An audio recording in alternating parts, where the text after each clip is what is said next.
Oh, we Oh, live? oh, we live? Are we live? Are we live? Ah, Man. The transition. The transition for the excuse me. Transition For the cooking opening to to the actual cooking scene compared to all the other scenes. Are like so abrupt. It's so abrupt. I need to fix that sometime. It's not a huge deal, but I need to fix that. Anyway, hey Nuggets, welcome to the food truck. My name is Ruka. Good morning, good night, good evening, I guess. Maybe not good night. Good night means you could probably go away.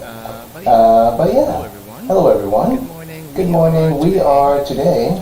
Let me just make sure this is working. Yes, yes. Hello. Hello, Raven. Also, I think for today, let me turn on the BGM. Probably should actually have that defaulted up a little bit. Yeah, I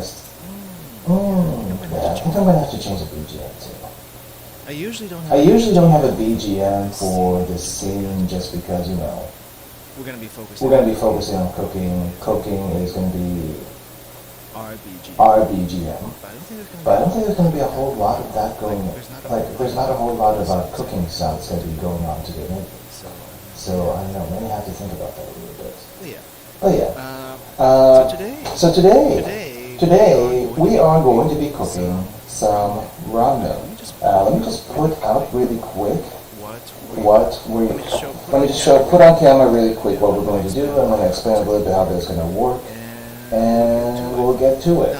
Now, let me see. So today we are going to be making some Ichiran. So for anyone who doesn't know what Ichiran is this tonkotsu ramen that originated in Fukuoka, down south in Japan.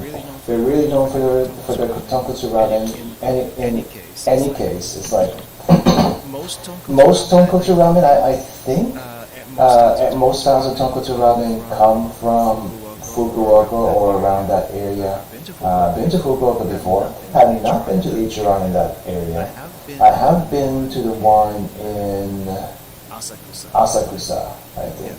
Yeah, that was the only time I've ever had Ichiran, and basically how that works. And this is mostly the same for other ramen shops, but I feel like Ichiran's on the pricier end. I don't know why, but it is. And maybe I'll show you. Let me show you what that looks like. I think, can I use this one? I think it should be okay. I think this should be okay. No, not that one. No, not that one. Not that one. Not that one. Preview. You should have looked at the preview. Okay, well, let's clean this up a little bit. Let's see. Whoop, we doing?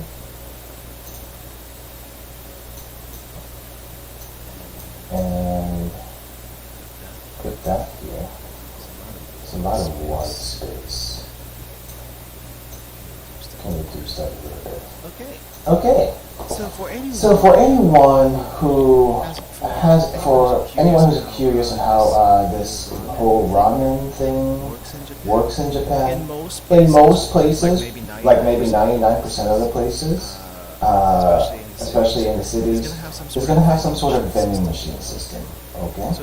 So the vending machine is going to have like all these options. Depending on where you are, it may or may not be in English. Let me see if I can find an example. It's not going to be the same. It's not going to be the same vending machine as what these tickets came from.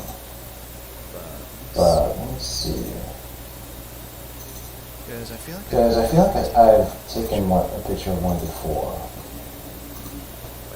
I don't remember exactly when. Oh, right. It probably was after that storm. No, that's the ice cream shop. We don't want the ice cream shop. Maybe I've never actually taken a picture of a vending machine for ramen. Now to be clear, there are ramen vending that machines that dispense ramen, but these are like tickets for the most part. I feel like I have, but for some reason I'm not seeing it. That would explain a lot of things, but as far as you know. Okay. I guess I'm not seeing it right now. If I ever find it, I'll probably try to show it some other time.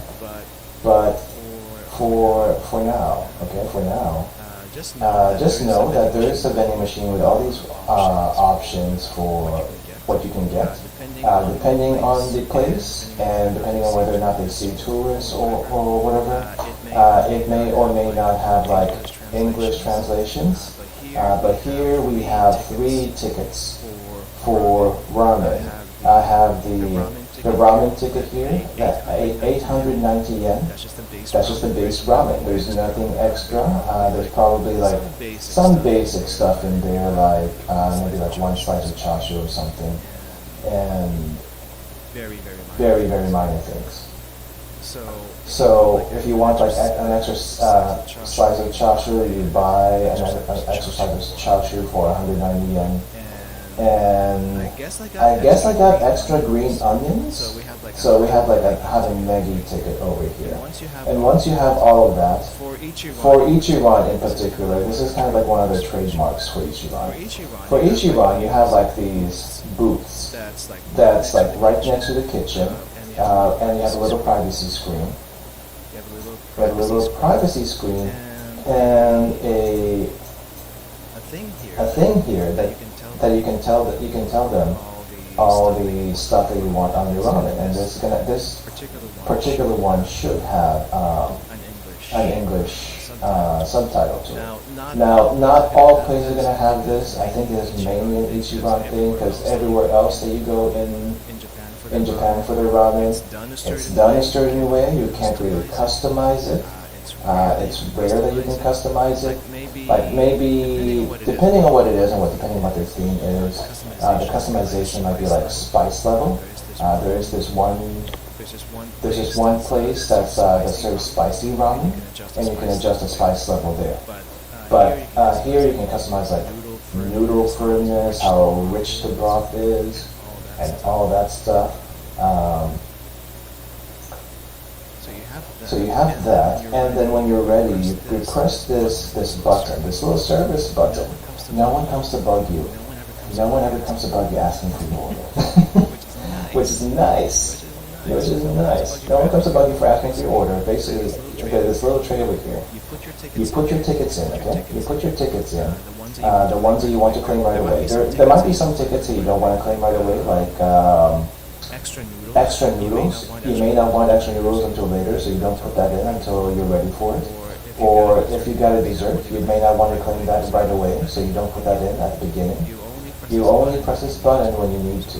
So put the tickets in that you want. So let's say we put our ramen, we put our extra chasu, but for some reason we don't want any Maggi just yet. We put those 2 tickets in, we press the button, and then after, also you fill this little form out for Ichiran in particular.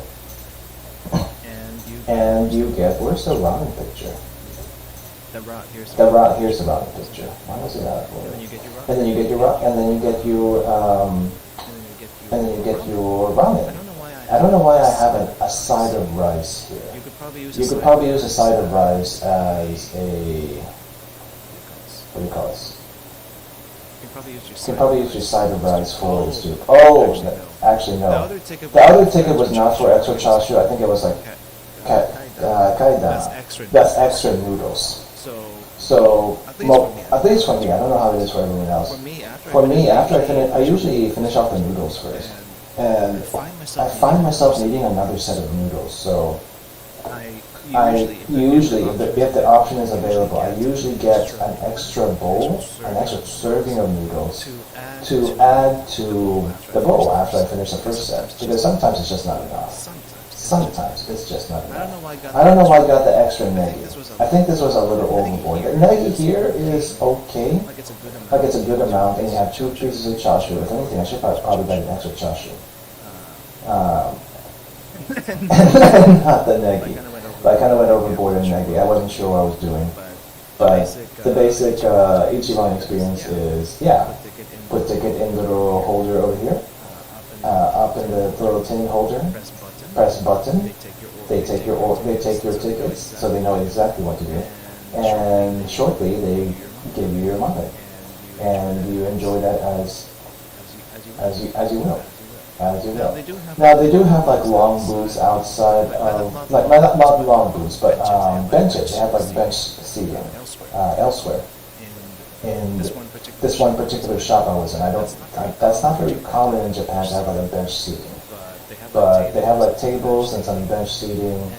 And if you're not going solo and going with a group and stuff like that, but if you're going solo, the booth is a nice privacy thing. Even if you're not going solo, if you're traveling with someone else, the booth is also quite nice and cozy. And if you want to, this is what most people will probably do. You can also get like the souvenir. You can get souvenir ramen. This is for 2,000 yen at the time. Probably more expensive now. If you try to get this online, it's like 50% more expensive. Maybe double. Maybe 50% to double. If you're not getting it straight from Ichiran, Japan. Because, import fees and whatnot. Ridiculous. Absolutely ridiculous. But yeah, we're going to be making this today. Just to compare, just for comparison, this is what Ichiran's ramen looks like. It's like tonkatsu broth, looks very porky, because that's what tonkatsu is, it's a pork broth. The meat, I think they're using like some sort of pork loin.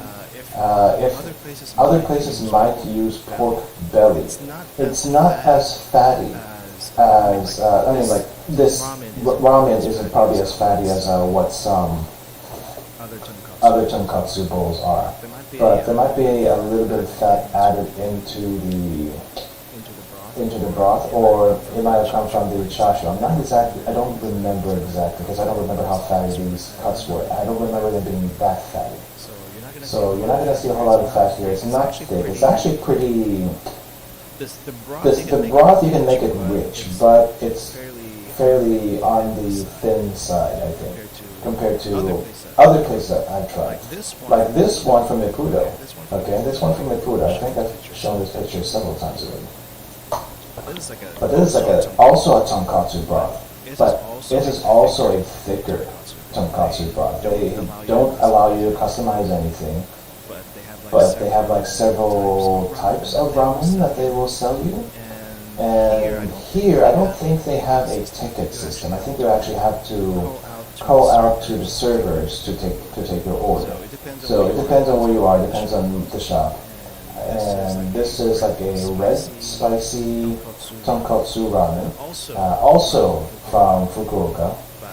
But I feel like this is like a much better quality than Ichiran. Ichiran is like your tourist ramen basically, but it has its fans too.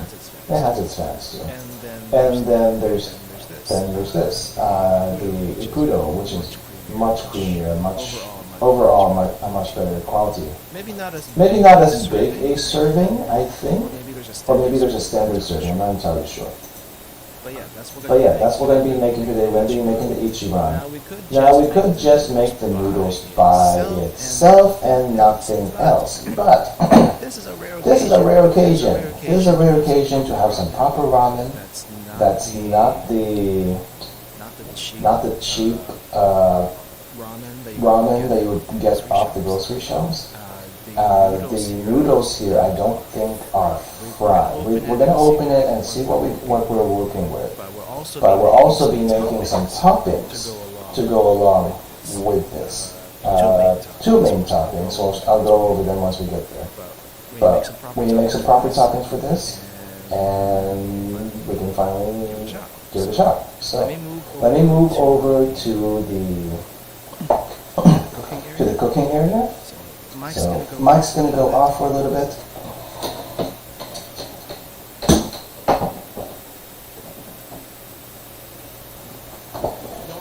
Noise gate is going to come off. Camera is going to be moved because we got to. We have to. Hello. I'll keep the BGM on for today, just because I don't think there's going to be as much cooking sounds today compared to the usual. But yeah, I'm going to keep the BGM, and we're going to see what we have for. We're going to see what we have, and then we're going to get started. So. Today's not going to be a very complicated day for cooking, but it's going to take maybe a little bit longer than expected, just because there's something we got to cook that normally would take like 4 hours to do, but we're going to try to do it in one. We're going to do like a heavy shortcut to try to do it in one, because otherwise it just takes a while. But we can't go low and slow, and we can't do this 100% properly. So we will do what we can. But let's take a look first at our thing that we're going to be doing. So we're going to be making some Ichiran, but we're not going to be making this until the very end. We will take a look ahead of time to see what's in here, so that we know what we're dealing with. But also, we're going to be making ourselves some eggs. We're going to be making some eggs for our ramen. We're going to make the ajitama. Maybe tama without the aji for this one, because if we're going to be making ajitama, that's going to take at least 4 hours to soak in the broth, and we're going to be using the broth that the chasu is going to be made in. But since we don't have that kind of time, we're just going to just make the soft boiled eggs, and call that a day for now. It's perfectly fine that way. But if you can make a proper ajitama with the actual soaking part of it, great. But if you can't, it's okay. I'm making 1 egg per serving here, because it looks like we have 5. So we can get like 5 in a box. And then for the chasu, you have a couple of options. You can do pork loin, or you can do, what's the other one? Pork belly. Now, we're going to be doing pork belly today, but we're not going to be doing like a rolled pork belly, which is like the typical chasu cut. The reason being is because I cannot find a big enough pork belly to roll, at least not around here. And even if I did find one, I would need to use the oven for that. So we're gonna go for the next best thing. We're gonna do the next best thing, and so we're gonna be using this pork belly, which is, I think I need to get this label off. It's in the way. We're gonna be using this pork belly, which is still pretty darn big. So we got like 1, 2, 3, 4, 5 huge chunks of pork belly. These are pork belly strips, and we're going to make chasu out of this.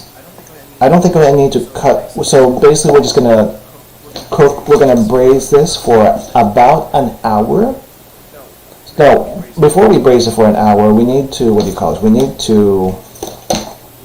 we need to like sear this. Brown this a little bit, maybe sear it a little bit, and then we will braise it in the liquid that we're going to be using for the ajitama and flavoring in general, for about an hour before we use it. Now, if you look here at the picture for the Ichiran, it doesn't seem like they do any sort of special treatment to their pork. It's just basically a very plain piece of pork. The main reason why I don't like Ichiran is because the flavor is very one note. The flavor is very one note.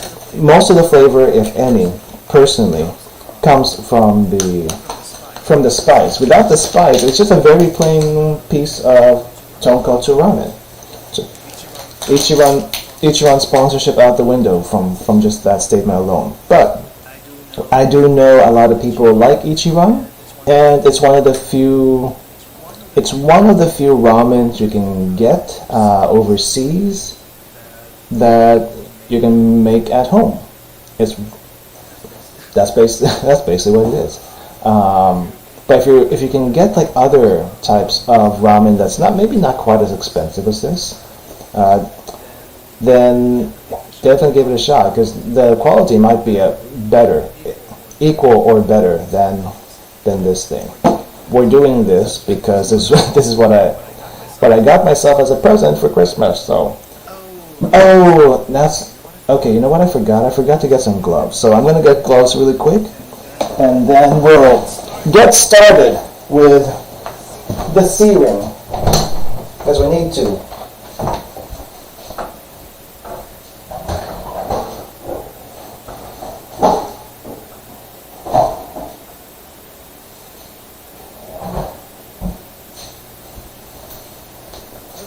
Okay, let's see. So before we actually sear the pork, right? Before we actually sear the pork, let's see what we're working with as far as the Ichiran box is concerned, because I've never actually made one of these before. I've had other ones. I've had other ramens where it's just like a package, maybe a sauce packet, and or flavor powder kind of thing. But here, let's just look at the box really quick. Let me see if I can zoom out. Out, not in.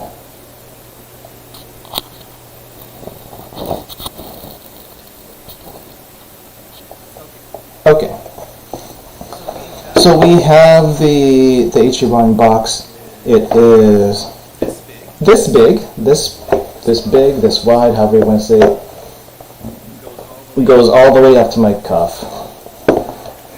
And the back looks like this. Basically what they say is don't put it in I guess we have to zoom in on that part. It's going to be a little hard to read otherwise.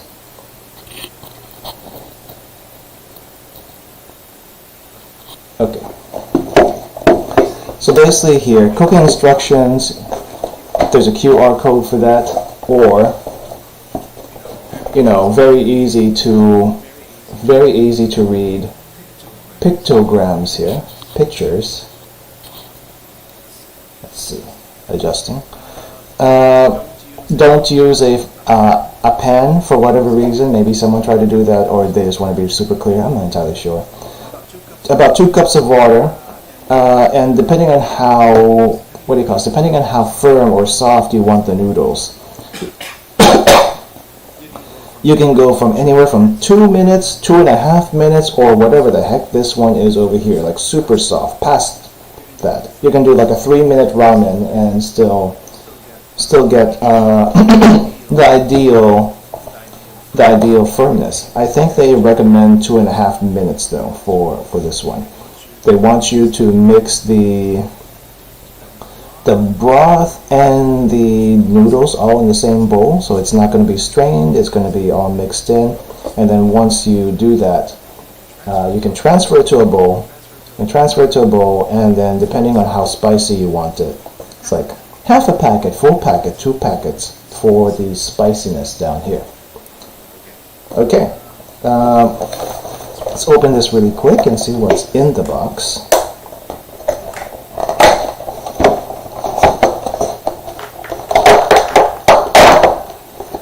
And this is what we got. Looks fairly organized. There's like compartments for everything. Little plastic dividers so that the noodles don't get like cracked and crushed in half. The noodles here, you probably have seen these types of noodles before. They are like the dried noodles, except this is like an Ichiran special packaging. Don't know if this is any different from those dried noodles, so you can probably make your own Ichiran if you were good enough about that. But we have like 5 noodle bundles, it looks like here, tied and portioned. And then here we have the spices. They don't give us a whole lot of spice. If you wanted like super spicy for everything, right? you will need to use 2 of these, but you can only do it for like 2 bowls. You can only do it for 2 bowls, and then you're left with just 1 spicy and 2 not spicy. So I don't know. You can get their spice mixture separately in a little canister, but it's so expensive. I don't know if it's worth it, to be honest. But them's the breaks. Probably what we'll be doing today is just doing only 1 spice and see how that goes. Their soup broth, on the other hand, is not a powder. It is actually a liquid. This is liquid tonkotsu broth. And the tonkotsu broth, let me double check what's actually in here. This is probably what's the reason why my initial shipment of this got confiscated by customs. But it looks like the broth is not listed here. Flavored oil, pork extract, water, soy sauce, protein, amino acids, sugar, pork paste. Probably because of all those pork products in the sauce. The customs decided that they wanted to, what do you call this? They wanted to confiscate my Ichiran ramen, and I was very, very, very mad about that. Because if you sell it online, if you sell Ichiran online and like able to ship outside, you should be able to, like, what do you call this? Have the confidence it'll get to you without being confiscated by customs. But apparently they did. But anyway, we got 1 packet per thing of noodles.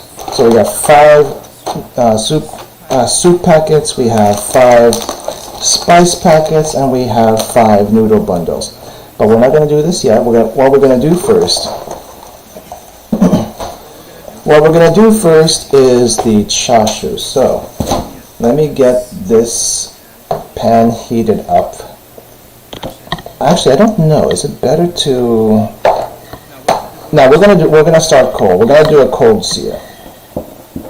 We're gonna do a cold sear instead of a hot sear, just so we can get some of that juices flowing. Where is the plug to this thing? Step 1: figure out where the plug is. Thank goodness it's magnetic.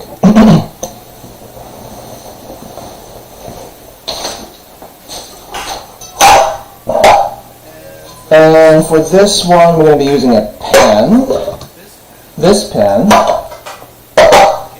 Okay, gloves are going to go on now. Gloves are going to go on.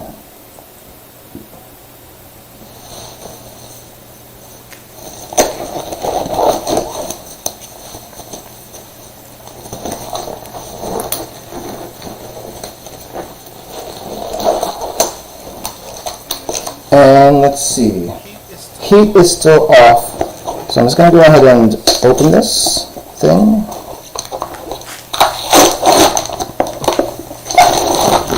And this packaging is so good. I don't have to worry about spills and stuff. I think ooh, that one broke off. I'm gonna put as much pork belly in this pan as I can. It's going to be a bit of a tight squeeze though, but I think it'll be okay. This is going to shrink eventually anyway. It's going to shrink eventually. And we'll be putting some stuff around here. Okay, so that's in. I'm going to turn the heat on high to get it started. I probably should go ahead and get rid of this thing really quick, and we'll be back. We shall be back.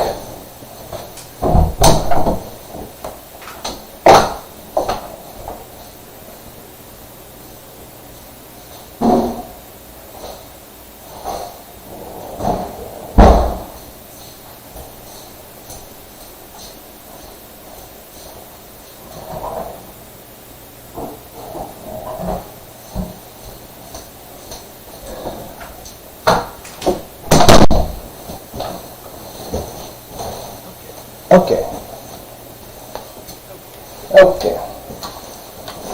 So this is going to take a little while. All we're looking for here is to get a quick sear.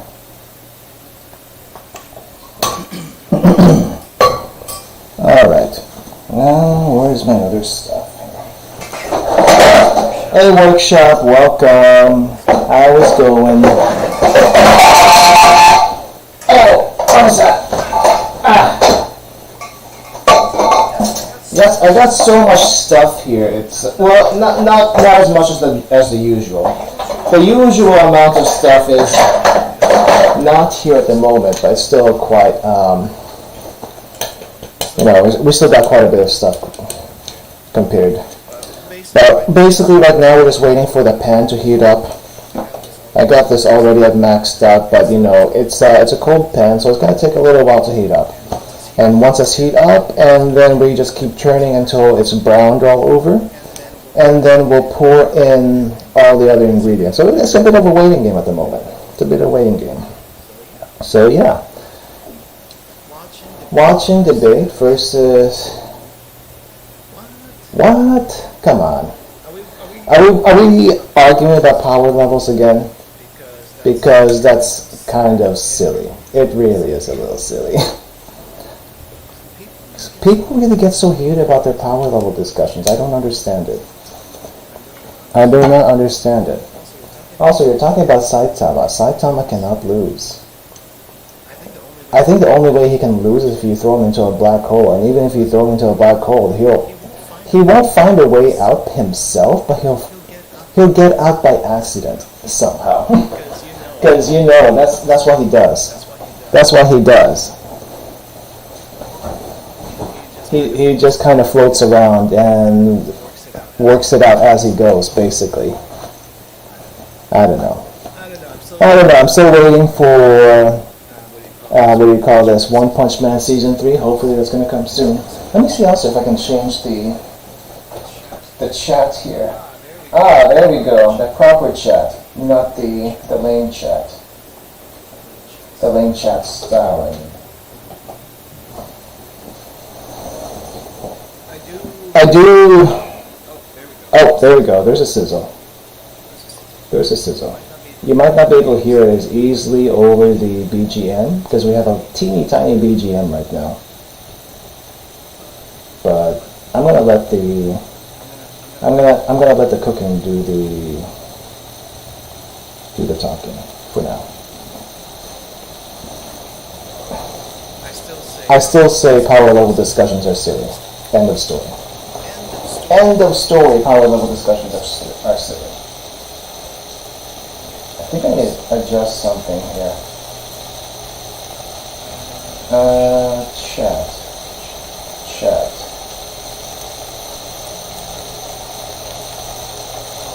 Oh, it's this one.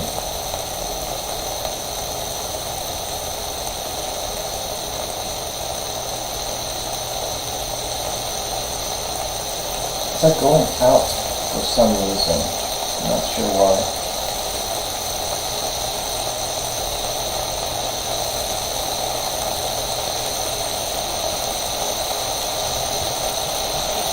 Okay, the chat should fit a little bit better now compared to earlier.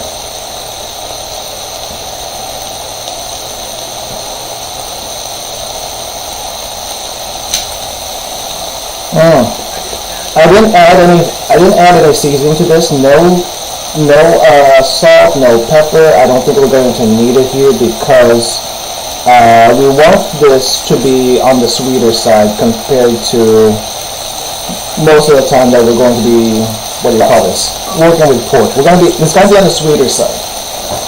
Sweet side. Let's see. Okay. We gotta turn that over.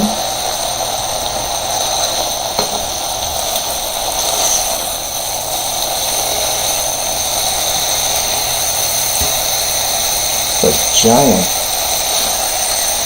thing of pork.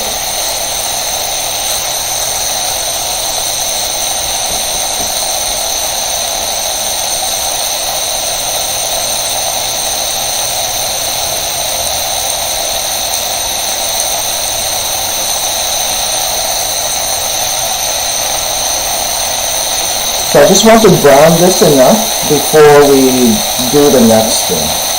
Also, I feel like The exposure on the camera is a little bit too bright. Bring that down a lot.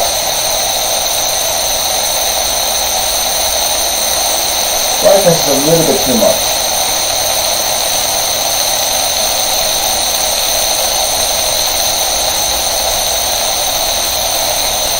What is the contrast?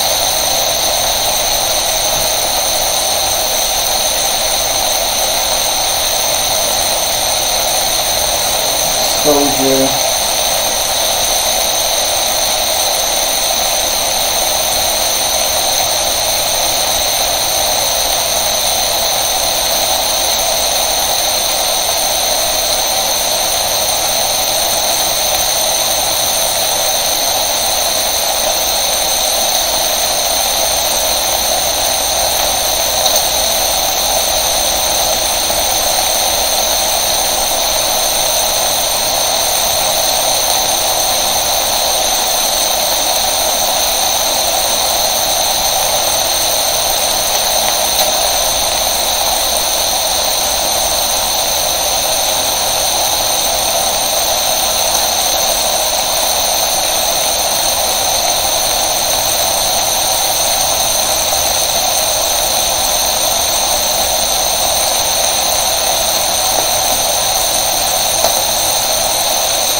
Okay, I think that should be good enough for now. It's not perfect, and it doesn't show. It doesn't show what this looks like in real life. That's a little difficult to do that, to be honest. Okay, lower down the heat a bit. Full blast is a little bit too much.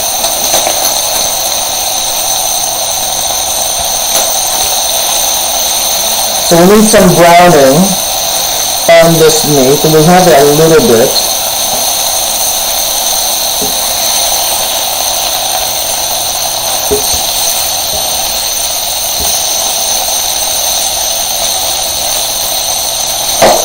Woo!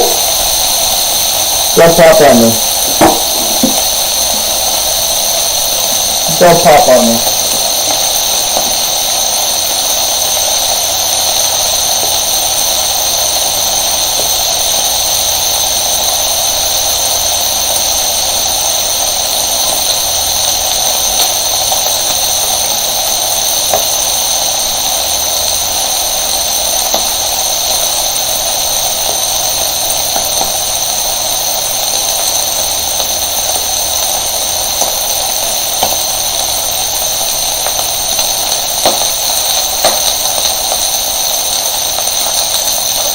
Okay, I think that's better.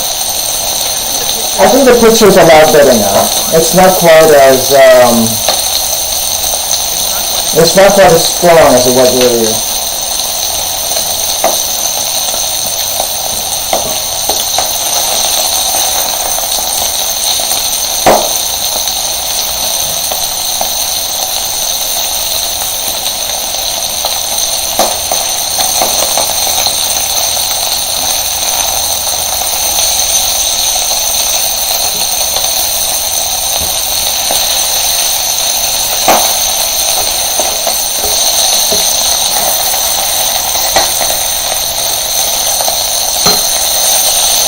Oh, it's looking good.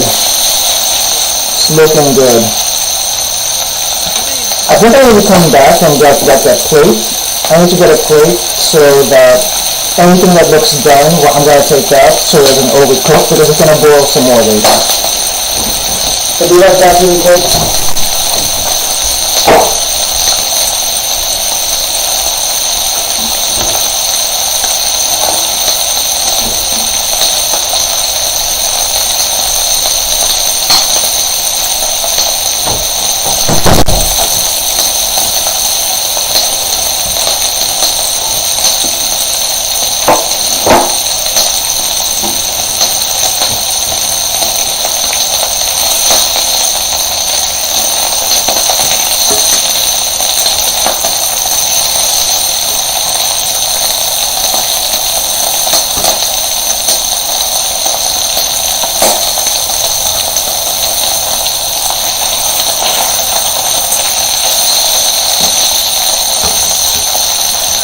I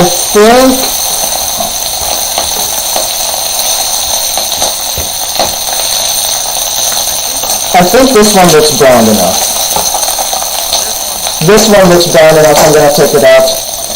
I'm gonna sit that on a plate, and the rest, we're gonna work on the rest of this here. So reminder, I'm not looking to cook this through right now. I just want a browning, because that's gonna be important for when we make the sauce for the chasu.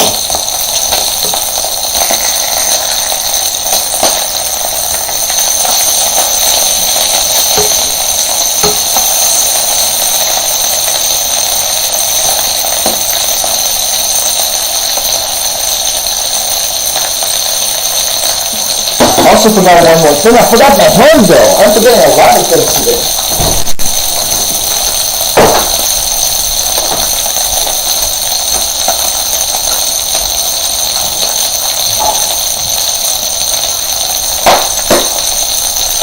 Stop popping!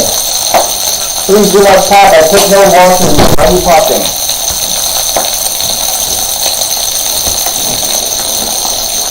Why are you popping?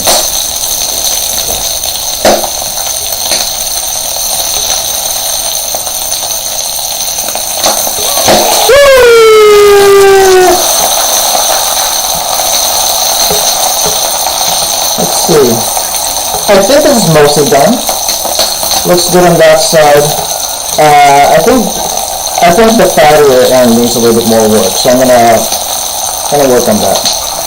Now you don't see it over here on the bottom, but there's another piece of pork belly. Oh, that side looks really good.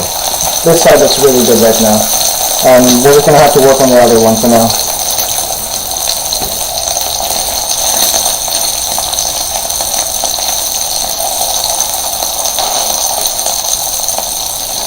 Checking the camera to see if it's showing up well. I think it is. I think it is this time. Woo! Very nice. Oil is sprouting all over this room. And that's not good for me because I walk around here barefoot. That's not good for me.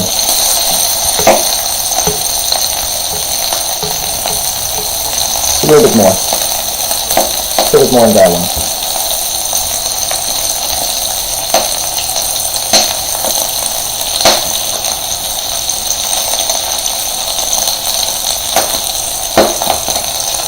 Okay, I think for this chunk of pork belly, this side looks fairly good, but the other might need a tiny little bit more color, I think. It was jumping and it jumped onto me. Ouch. Okay, this one should be mostly done. There's a little bit of fat here that needs to be burned a little bit. Just I'll turn up the heat just a tiny bit.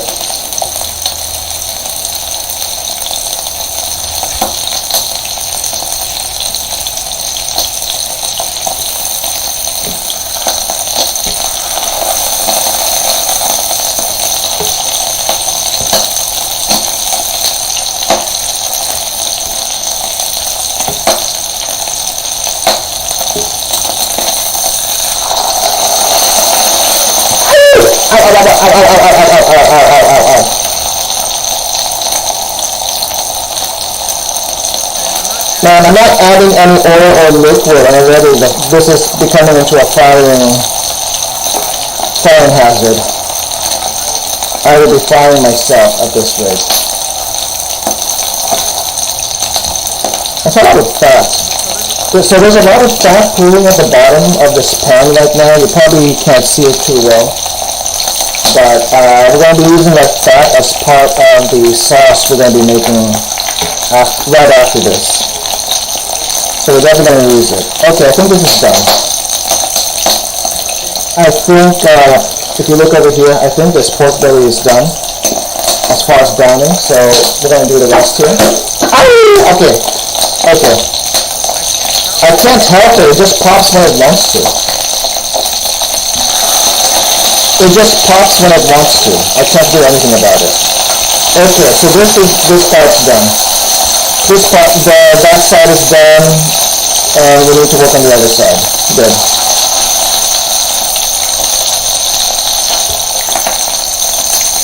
So that side is done.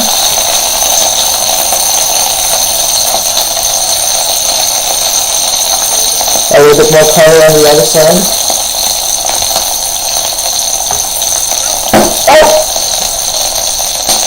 Oh wow, that was an explosion. Okay. Maybe I'm just low. No, the heat's not that high. The heat's not that high.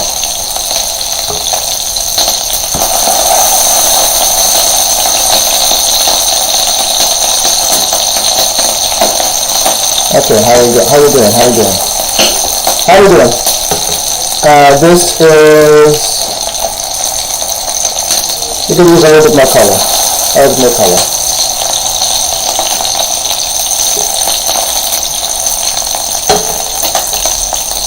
little bit more color there.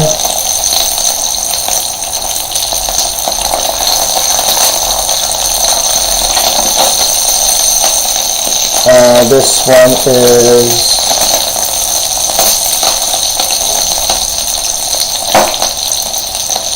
I think it's this side that needs this side probably needs a little bit more color. The other side should be okay. Yep. Okay. Color there.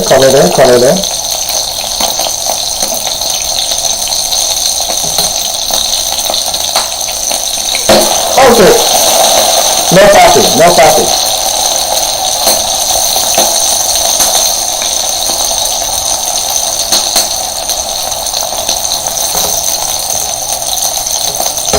We are... I think it's good. This piece is done. This piece is done enough. Okay, next. This piece is already perfectly done. Probably a little bit too done. Probably good. Hey Miles, welcome. Yes, we're making some Ichiran, but before we make the Ichiran, we gotta make the toppings because the noodles don't come with any toppings. It's just noodle, soup base, and spices, which is not enough. You can eat it by itself. You can eat it without any toppings. So what's the point? You gotta treat it right. And so we're treating it right by making some things. Also, for anyone who celebrates Lunar New Year, by the way, Happy New Year to you. Happy Lunar New Year to you. So we have like this plate of brown pork. We're going to be putting that back in later. Right now, all I really want to do is get this pork browned as much as possible before we go to the next step. And the next step is going to take a while. It's going to take an hour of just solid stuff like braising and stuff like that. So, okay, we're down to the last pork. It needs to be brown. For some reason, this has been very stubborn. It's not that thick, but it doesn't want to brown for some reason. I'm not sure why. It's like barely brown. Okay, that side is done. We're going to work on the other side now. I wonder if it's the heat on the sides that's not the reason why it's not browning as much. Possibly why.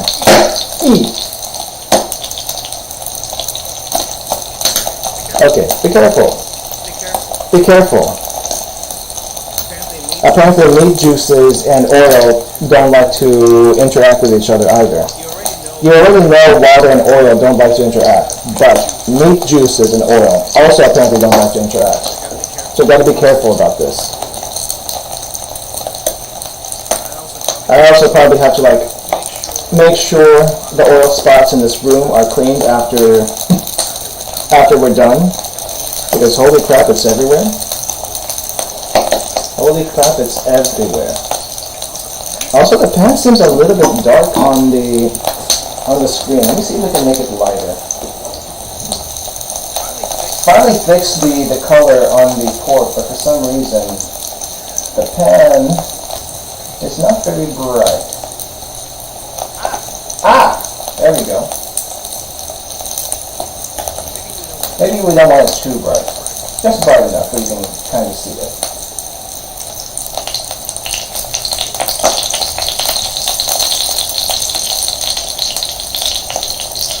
Alright, there we go. That way you can see exactly how much oil is in here, and you can probably also see my camera set up. Hopefully that's all you see. Because last week when I cooked, I had to blur out so many stream accidents. It was crazy. That was not fun because I had to wait over a day, over 24 hours, just to be able to do that, and that was insane. Okay, a little bit more frying on the other side. I think I may have overfried this, to be honest. I think it's a little bit overfried to the point that it's crispy, and I don't really want it to be crispy. You can have crispy chasu in the ramen if you want to, but that's not what I'm aiming for. So, and I just realized this room is getting filled with smoke. Maybe I need to open the door up, because if this gets too smoky, it's going to trigger the fire alarm, and I don't want that. So I may be feeling we may be sounding a little hollow at the moment. Note to self, firing inside room means smoke, and smoke is probably a fire alarm hazard. So, yeah. Is it brown enough? Okay, it's brown enough. We're done with the pork browning. We're just going to let these rest, and then when we're ready to put them back for the broth portion of this chasu, then we will do that. Now, as you can see here, we have a lot of oil. We have a lot of oil, but we're going to use that oil. So I'm going to keep the heat on. It's smoking right now, so I'm going to have to quench the smoke a bit with the ingredients that we're going to be, the liquid ingredients we're going to be using. So in we go, sake, cooking sake, not the good sake. Half a cup of cooking sake in here. Stop tapping. This one's asking for half a cup of soy sauce, but I have a dark soy sauce. I'm going to use a little bit less than that. I'm going to use 1/4.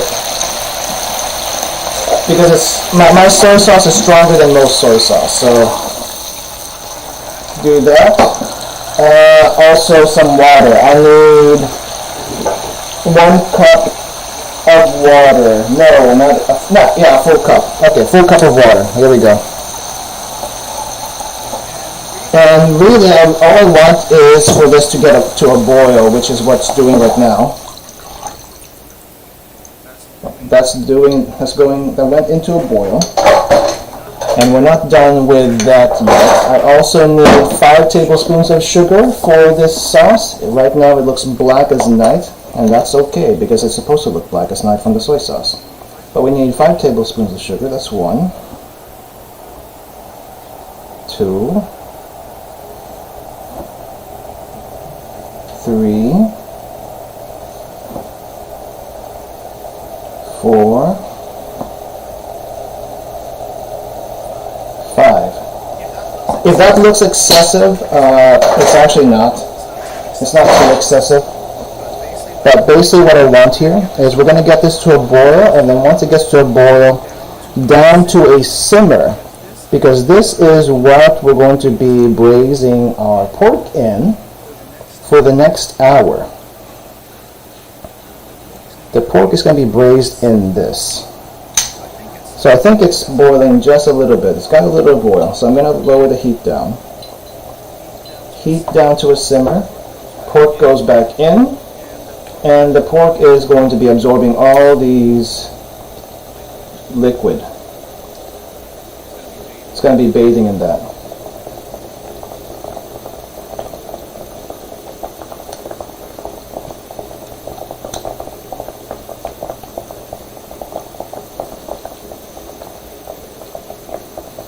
Okay, that goes in there. Also, I'm going to drop the pork juices in that was on the plate. That goes in there too. I want all of that there.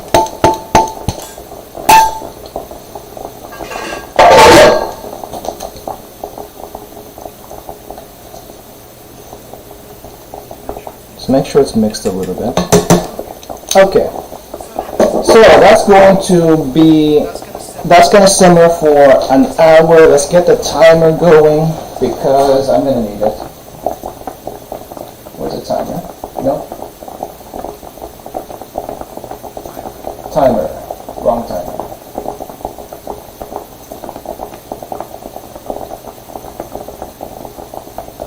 Timer? Where are you? Okay, there's the timer. Count down for 1 hour. And I think I have the... Oh no, I don't. I thought I had the countdown timer here from last time. I guess I didn't add it in. Okay, so timer, where are you? Read from file.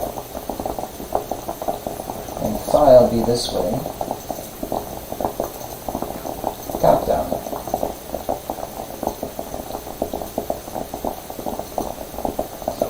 So 1 hour on this one. Let's see, opacity, a little bit opaque. And we can't really do much here. We can't do much here. I did neglect the green onion I have. It's a little bit wilted because I got these a few days ago and they wilt so fast. But we have some green onion. I'm gonna use 3 for this thing. We're gonna add some green onion into this mix. So let's see. It's gonna be weird. I think I can start closing the doors soon.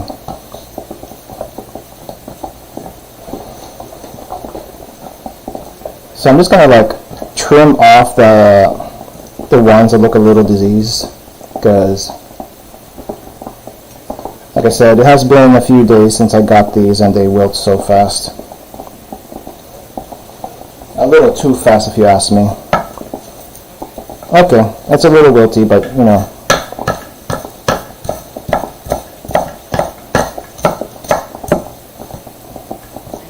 These don't have to be perfect because they're going to go into the pot and they're going to disintegrate into nothingness anyway.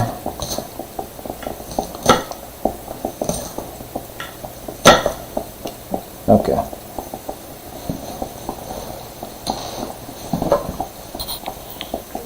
In you go.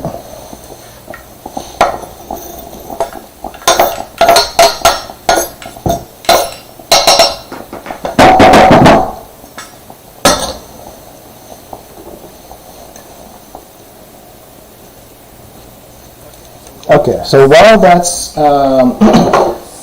simmering, I'm gonna have to cover this because it'll be better if I do. And paper this time goes on the lid because holy crap, this thing doxed me like crazy last time. I don't want that.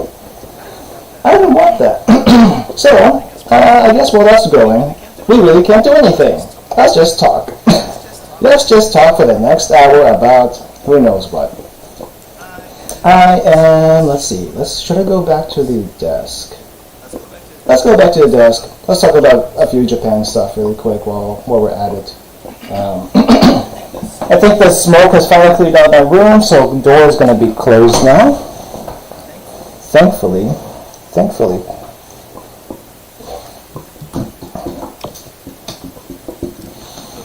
Okay. Camera over here. It's gonna be extra loud. Oh my gosh, so when I was frying the oil, right? So when I was frying the oil,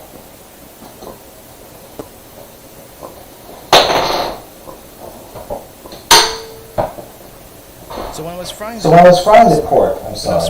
When I was frying the pork, the oil got everywhere. It was like popping. It got on the phone. It got on got on the floors, it got on my bed, it got on the table. It's crazy. I can feel the oil right now on my feet. It's not gonna be great to clean up later. But that's the length we're gonna go for this. Okay, so quick Chasu stuff. Is that what we're doing right now? We're making Chasu for the ramen, right? This is going to take an hour. Normally when I do this, it usually takes 4 hours. 4 hours. So I think, and 4 hours, like 2 hour in 2 hour segments. The first 2 hours is like one side is being cooked and braised in the oven. I actually use an oven for the normal stuff. And then the second 2 hours you flip it, and the other side based in the flavor. We're probably gonna do the same here. So around the 30-minute mark, I'm gonna be flipping all the pork slices, so that the other side of the pork gets its own share of love from the sauce. But yeah, this is going to be taking up most of the preparation. We can't really do anything else here. We have some eggs that we can cook. We also have the ramen itself. But I could cook the eggs right now if I really wanted to, but I only have one burner, so I can't do that. We have to wait for that one. We have to wait for the eggs. We have to wait for the pork. It just takes a while, but it's gonna be worth it. It's gonna be worth it. Gonna be worth it. So let's see. While that's going on, how's everyone's week been so far? Or this week? Yeah, weekend, the weekday. How's it been so far? Hey Raccoon! Hey Raccoon, welcome! Good morning! Good morning to you. How's it going? Or is it evening in your part of the world? I'm not entirely sure. But yeah, right now we're making some Chasu for the ramen. The Chasu, just a quick recap. I basically like cold fried, I guess. Cold fried, no oil added. I just slapped some pork belly into the pan, made sure both sides were brown, and now we're working on the what do you call it? The sauce, flavoring. I don't know what you call it. I'm working on the sauce for the pork belly. The pork belly is right now currently simmering in the sauce. Paper is on top of the lid because holy crap, that lid got me like crazy last time. So I don't want to deal with that. I don't want to deal with that. So there's paper on top of it right now.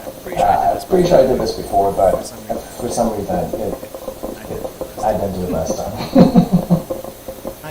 I am echoing? I am echoing, really? Let's see. Shouldn't be. There should only be one mic thing here. I don't think I have any filters for that. No, I don't have any echo filters. So what's going on? Really? Am I echoing?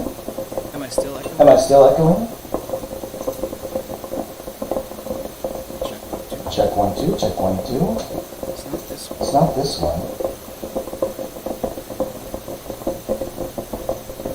Maybe I can remove this source because we don't use it anymore. Am I still echoing? Maybe it's a desktop audio. No, it shouldn't be that one. Oh, I wonder if the camera has audio. It shouldn't.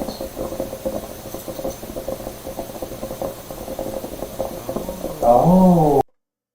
It's probably that. Camera, did you have audio that you didn't tell me about?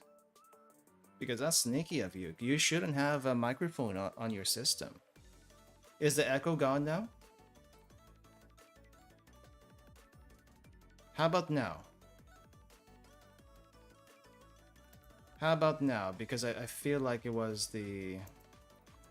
I know what happened. I know what happened. The camera, the cooking camera, for some reason has a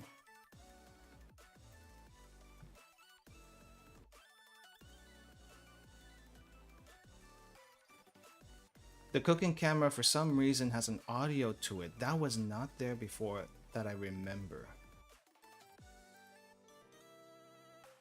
So okay, this is weird because that's not a thing that I had to deal with before, and I don't see any options for it.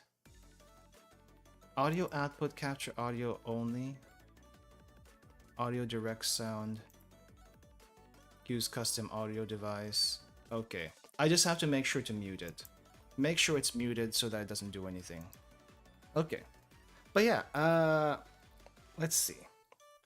But yeah, it's gonna go for a while. Like I said, we can't really do much of anything. I do have eggs. We have eggs. Ideally, I would have a second burner. And like ideally I would be in the kitchen, right? Ideally I would be in the kitchen, but we are in the smaller kitchen right now, aka my room, because the setup can't go that far yet. And ideally I would be making eggs, but even the egg portion does not really take that long. It's like boil water, and then cook the eggs for like 6 minutes, 6.5 minutes to get the soft boiled. And ideally for ajitama, you would soak the eggs in the same broth as this thing, as what you use for the chashu. But that would take at least like 4 to 8 hours, and we don't have that kind of time.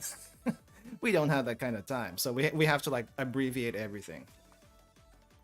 Abbreviate everything for this one. But yeah, really quick though, let's just talk about some ramen facts for anyone who may have missed it earlier. So let me just bring the pictures up as far as how ramen in Japan typically goes. Typically. It's not always, but typically. Let's see, is it this one? No, it's not that one. This one. Yeah. Yeah. So it's this one. Okay, so for anyone who is not familiar about ramen in Japan, most of the time in shops you're going to be getting like a vending machine system. There's like usually a vending machine inside or outside the shop, typically outside. And the vending machine has like all the options for their menu. You pick which one you want and you get the ramen then.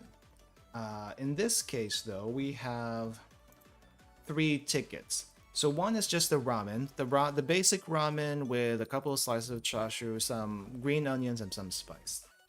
That's the basic ramen. That's what the 890 yen ticket is. And then I also got a kaidama, which is this top ticket for 190 yen. Kaidama is an extra set of noodles. So if you for some reason want more noodles after you're done with your first set of noodles in the bowl, you can always get more noodles. And most of the time I do this because sometimes the noodles they have in the bowl is just not enough. It's not enough sometimes. And for some reason I got an extra set of negi because I thought the negi probably didn't come with the bowl here, right? So no negi, I thought, and so we get extra negi. And we'll see the error of my ways after that's done. Hey Kiji, welcome. We are currently making the chashu for the ramen. It's gonna take an hour to do, and just a quick look at what the chashu is looking like. It is under the lid with the paper on top, so that it stops doxing me like it did last time when I cooked the sopas from last time. This is the soup pasta from last time. So paper goes on top. We won't be able to see what's in it until at least the halfway mark, because at about 30 minutes left, I will be flipping the chashu so that the other side of the chashu can get braised by the sauce that's in it right now. The sauce is like a mixture of sake, cooking sake, water, and soy sauce. So I'll put the exact numbers later in the description after the stream. But that's what's going on right now, and yeah, it's gonna take a while. This is still shorter than my usual cooking method, which is like 4 hours. The usual cooking method for the chashu is 4 hours and into the oven. This is like a shortened version for a smaller cut, but I haven't tried this cooking method before, so it's gonna be a surprise for all of us. I just had to make sure all the pork was browned first before I did this. And I may want to turn the heat down just a little bit. I think it's evaporating a little too quickly. Just a little too quickly. Okay. Because I don't want this to dry out before the hour is over. And you can see the steam coming out of it. But yeah, we'll be making some ramen toppings. We got chashu. We're gonna have some eggs later, and then finally the ramen itself, because we can't make the ramen ahead of time. But yeah, here's again the tickets for the ramen. This is gonna be for Ichiran specifically. Most other ramen shops are gonna also be like this, but they're not always gonna be this ordering style. Sometimes you go into the restaurant and you actually have to order from a menu. Either a menu on the wall or menu like on a piece of paper or something like that. And you tell them what you want, and they'll get it to you. But yeah, for Ichiran, the unique thing about Ichiran are these booths, right? This is probably the only place I've seen this. Ichiran has these like booths where you can like eat by yourself in mostly privacy. I say mostly privacy because what you don't see is there's actually another booth to your left and to your right, depending on where you are in the line of booths. But you have your own little private eating space if you want to enjoy your time with your ramen, alone time with your ramen. And the screen over here is where you get the ramen, also where you place your order and stuff. A few neat things here if you aren't used to seeing this kind of setup is that there is a button over here. Now the button is to basically tell the people on the other side of the screen, hey, I'm ready to order, I'm ready to put my order in. Otherwise, they may know you're there, but they're not going to do anything until you press the button. And you have this little tray here where you put your tickets in that you want to turn in. And once you do that, you press the button, they take it, they lift the screen, they take it, and then they fill your order in. Now, if you get dessert or the kaidama, you may not want to put all your tickets in at once. Just put in the tickets you want to claim at once, claim at the start, and then once you're ready for the other ones, you can do the same thing again, and they'll take it. Introverts' ideal dining experience. Honestly, true. True. Very true. For this particular one, I'm gonna go ahead and rotate this so that we can actually read the menu a little bit. But with your order of ramen for Ichiran in particular, there's this, I guess it's an extra order sheet, but I think I feel like that I may have turned it in already, or maybe it was, yeah, I may have turned it in already. But there's a different sheet that asks you how firm you want the noodles, how rich you want the noodles, how spicy you want everything. But if you can't always go back to the vending machine, so they give you this extra sheet for like whatever else you want here, and there should be like a pencil, yeah, or a pen or pencil over there that you can circle for extra chashu and whatever, and you can put that in your ramen as you go. Cash only though, just like the rest of Japan, so I don't know why they say that. Ramen shops are mostly cash only. I don't think I've seen a ramen shop that takes a credit card or even a suica, to be honest. So I don't know why they said that. But yeah, let's see. Let me rotate this back. Not that it matters, because this can be deleted. So part of the menu here is like the kaidama. This is the extra noodles that I was talking about. After you finish your first set of noodles, you can add more. You can also get a half kaidama, half refill of noodles. Honestly, I don't know how big a kaidama is, so I can't tell you like it's like 200 grams or 300 grams or something like that. But The price difference between a half refill and a full refill is like 660 yen. May as well just go for the full refill. Just make sure you eat all of it, you know. It's a waste otherwise. Half boiled salted egg. So their ajitama isn't like soaked in the, what do you call this? In the chashu broth like most places. That I know anyway. It's just salted here. Really? Thought Japan started using mostly credit cards in like the US? So let me just put a frame, like a time frame of when this was. This was back in 2018. I want to say 2018 is when I first went to Ichiran. My first and only time I went to Ichiran. I need some water. But no, as far as credit cards go, yes, they do accept credit cards, but mostly in restaurants, especially the cheaper restaurants, they don't have a credit card system.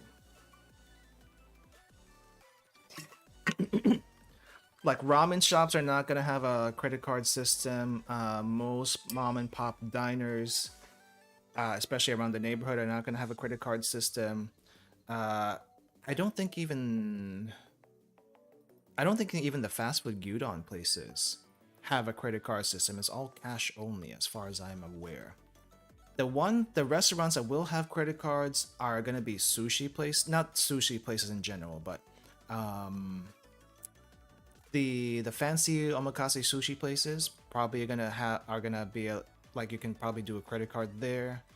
Fancy restaurants are probably gonna have a credit card. Or let's see, what else? I think in general still restaurants are gonna be credit cards. If you go to the Eorzea Cafe, the Final Fantasy XIV Cafe, I think that one they do accept a credit card. I think so. Half-boiled eggs or medium rare egg. So yeah, I'm gonna be doing the egg, soft-boiled egg. So medium rare, soft-boiled. Let's call it soft-boiled. That's basically what a half-boiled egg is. We're gonna be doing the soft-boiled egg for this ramen. So you'll see how it goes. But you can easily make it yourself. It's actually not difficult. Basically, what you make sure of is the eggs are at room temperature first before you work with it. And then make sure the water is boiling, like really, really, really, really boiling. And once that's boiling, you can drop the eggs into the boiling water, and you have to time it for exactly 6.5 minutes. You can push it to 7, but once you start going to 7 minutes, the egg starts going to hard boiled. And you can do that if you prefer hard boiled, but if you want the gooey egg center, 6.5 minutes, and then you have to take it out immediately out of the hot water. And make sure you have like a water bath with like ice in it. Water bath with ice, and then dunk the eggs in there for at least maybe 10 to 15 minutes. 30 minutes would probably be safer. But 10 to 15 minutes minimum to cool the egg down so you can peel it. Otherwise, you can't peel it. Also, the cooling stops the egg from cooking. Just because you take the egg out of the boiling water, it still will cook a little bit. But to make sure it stops perfectly, you have to dunk it in ice.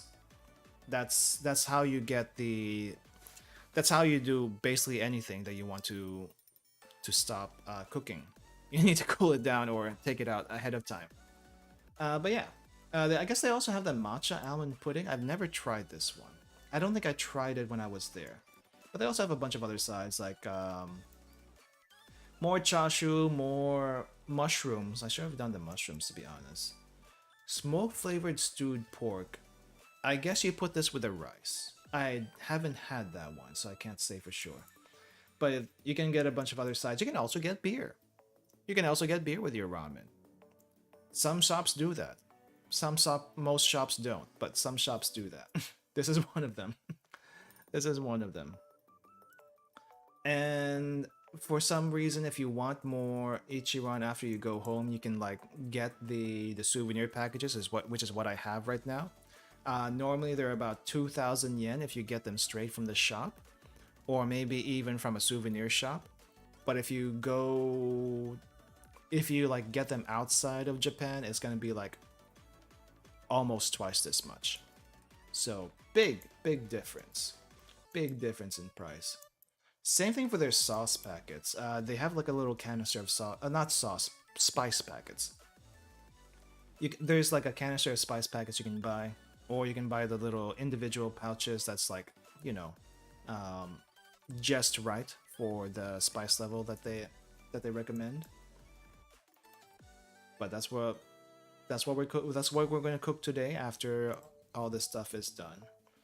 But basically, once you get the ramen, it's gonna look like this. This is the Ichiran ramen without any extras in there. And I did it, and I didn't get like to I didn't get anything extra except for the negi for whatever reason, because I thought there wasn't any negi. So I ordered negi, but I didn't have to. I did not have to. But yeah, there's only like 2 slices of the chasu here, which is actually quite thin.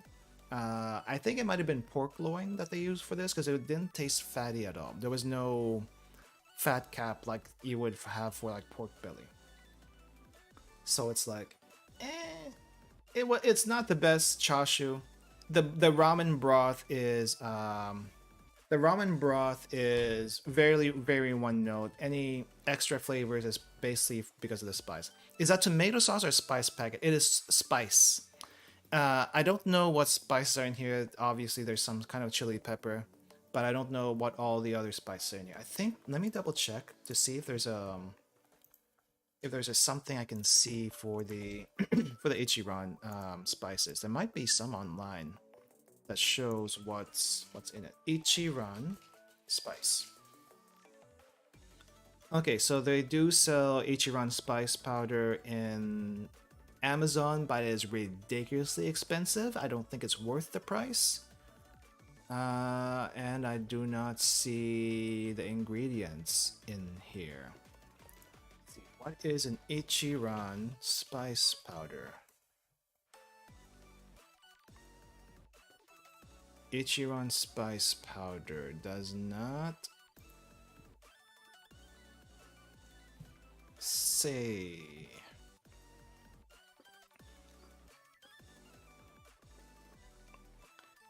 Yeah, okay, so spices are like chili pepper, black pepper, and it doesn't really say much of anything else after that, apparently. Secret spice recipe.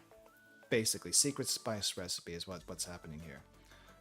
But yeah, this is the basic Ichiran bowl. They also give you a bowl of rice for whatever reason. I'm not exactly sure why. Some people probably want to soak their rice in the broth after they're done with everything, or put some, some broth into the bowl of rice. That could be also. I have seen another, I have seen another ramen restaurant I went to that did the bowl of rice thing, which I thought to be weird, because when I'm eating noodles, rice is the last thing on my mind. But it's still a thing. It's still a thing that people do. Normally, I would just want extra noodles, but this is Ichiran, right? It looks fairly basic. It actually is a really basic ramen, all things considered. But this is like the ramen that most tourists, for the most part, will see first. They probably won't see any, especially like you're just like a general tourist and you don't know anything about Japan. This is probably the thing you see first, because they have like an Ichiran in near almost every single train station. And for tourists looking for ramen, this is probably the first thing they see. So this leaves a huge impression on them. But honestly, on the scale of Japanese ramen, Ichiran is like super mid. Super mid. If there was any mid ramen, this is it. And it kind of looks like it, to be honest. Eat rice with noodles sometimes. I mean, I've seen it. It's just not my thing. I've seen it. It's just like, I don't get it. I don't get it. But yeah. This is a bowl of Ippudo ramen. And this is also made in the same, also originates from the same city as Ichiran, which is Fukuoka. But this is like so much better. It's like 10 times better than Ichiran. It looks so good, yeah, the bowl looks so good, but this is much better. Holy crap, this is so much better. Now for Ippudo. Their ordering system is basically like a normal restaurant. But before I get into it, I'm gonna have to start flipping the. I need to start flipping the pork really quick. So let me just do that really quick, and then we'll continue the ramen discussion because we got 30 minutes to fill here. Okay. Let's see. Woo!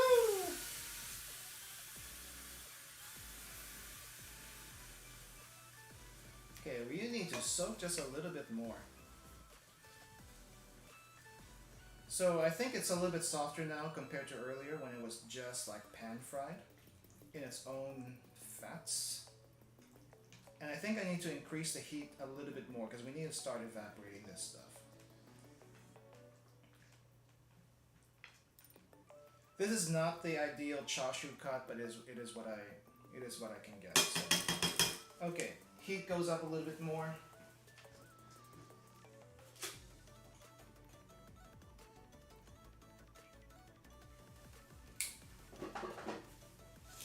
Heat goes up a little bit more. Evaporation is going to increase, but I think that's going to be okay. That'll be okay. And then once that's done, I think what I'm going to do is the recipe that I'm following for this pan version of Chasu says you might want to like reduce the liquid until like it's like basically a paste at the bottom, but I don't want to do that because I want to save some of that for the other eggs that we're not going to be using later. So yeah, that's gonna be a thing. Okay. So, but yeah, let's continue the ramen discussion really quick. I'm gonna also have to look for other ramens that I've had before because I think it's just appropriate at this point to do so. But this is Ippudo. Also another tonkotsu based ramen, a pork broth based ramen. But it looks so much different. It looks so much richer. Like look at the quality of the broth here. It's so much more creamy. Compare that to the Ichiran.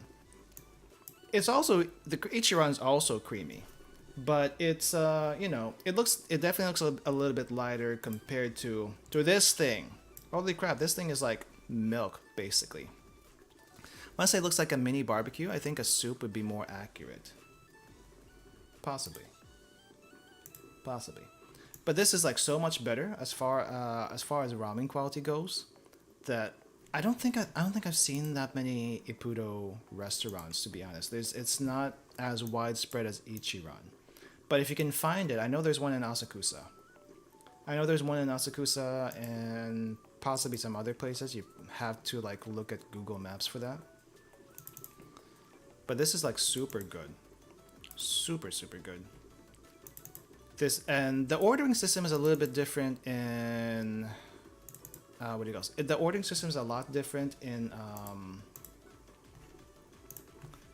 Ippudo compared to Ichiran. In Ippudo, you actually have to like yell out, like call over a server. I know some people don't like doing that, but you have to call out to a server. That's the normal method of ordering in Japan in general. Okay. In general, that's the normal ordering method. You have to shout over to get a server, and then they'll take your order from there. It's a little bit unusual for most people, especially if you're coming from the West, because in the West, especially in the US, servers will come to you to ask you for your order and stuff, and sometimes you just don't want them to do that. Sometimes you want to be left alone with the menu and not worry about having to not worry about having to like be rushed to get your order and stuff. But it's pretty easy to get a server if you ask for them. I think I see that where this I think I see where this is coming. This one does look better presentation wise. Presentation wise, also, just the broth is so much richer. You can't really taste it from here, but you can't really taste it from here. Let's see. I'm trying to find other ramen places I've been to.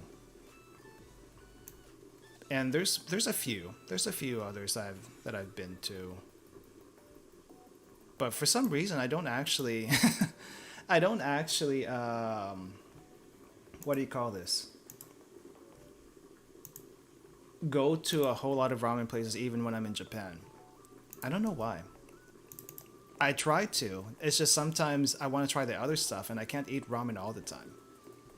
But let me... Oh, here's another one. Here's another picture really quick.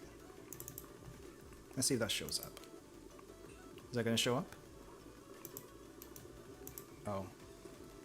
Title must match. It doesn't have to match. There we go. Okay, so this one... I forgot what the name of the restaurant is. I want to say it's Kikanbo. Let me double check if that's actually right. Kikanbo? It sounds right. Kikanbo. Yep, it is. Kikanbo ramen. Let me put the link for that one in the chat.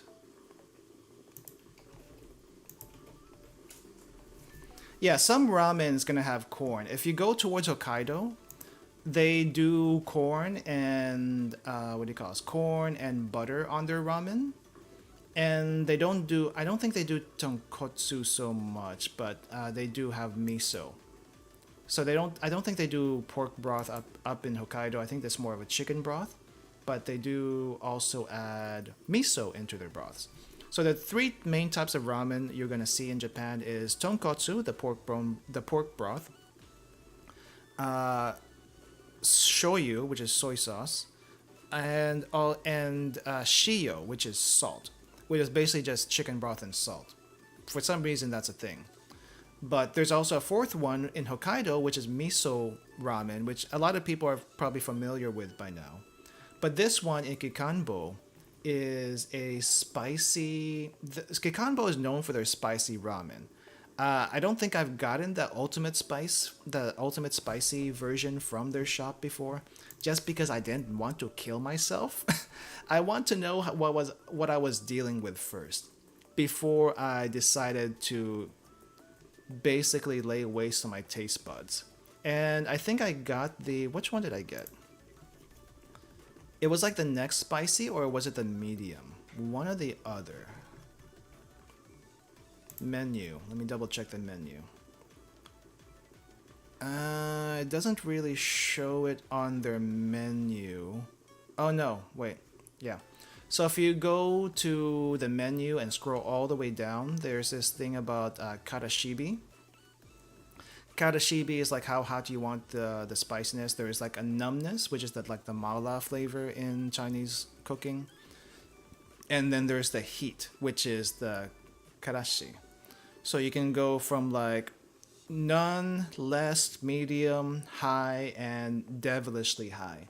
I think I got futsu, which is the medium, because I wanted to get a baseline of it, which honestly was not that spicy. So next time I drop by the place, I might try high and then ease my way into like devilishly high. I don't think I want to do devilishly high right off the bat.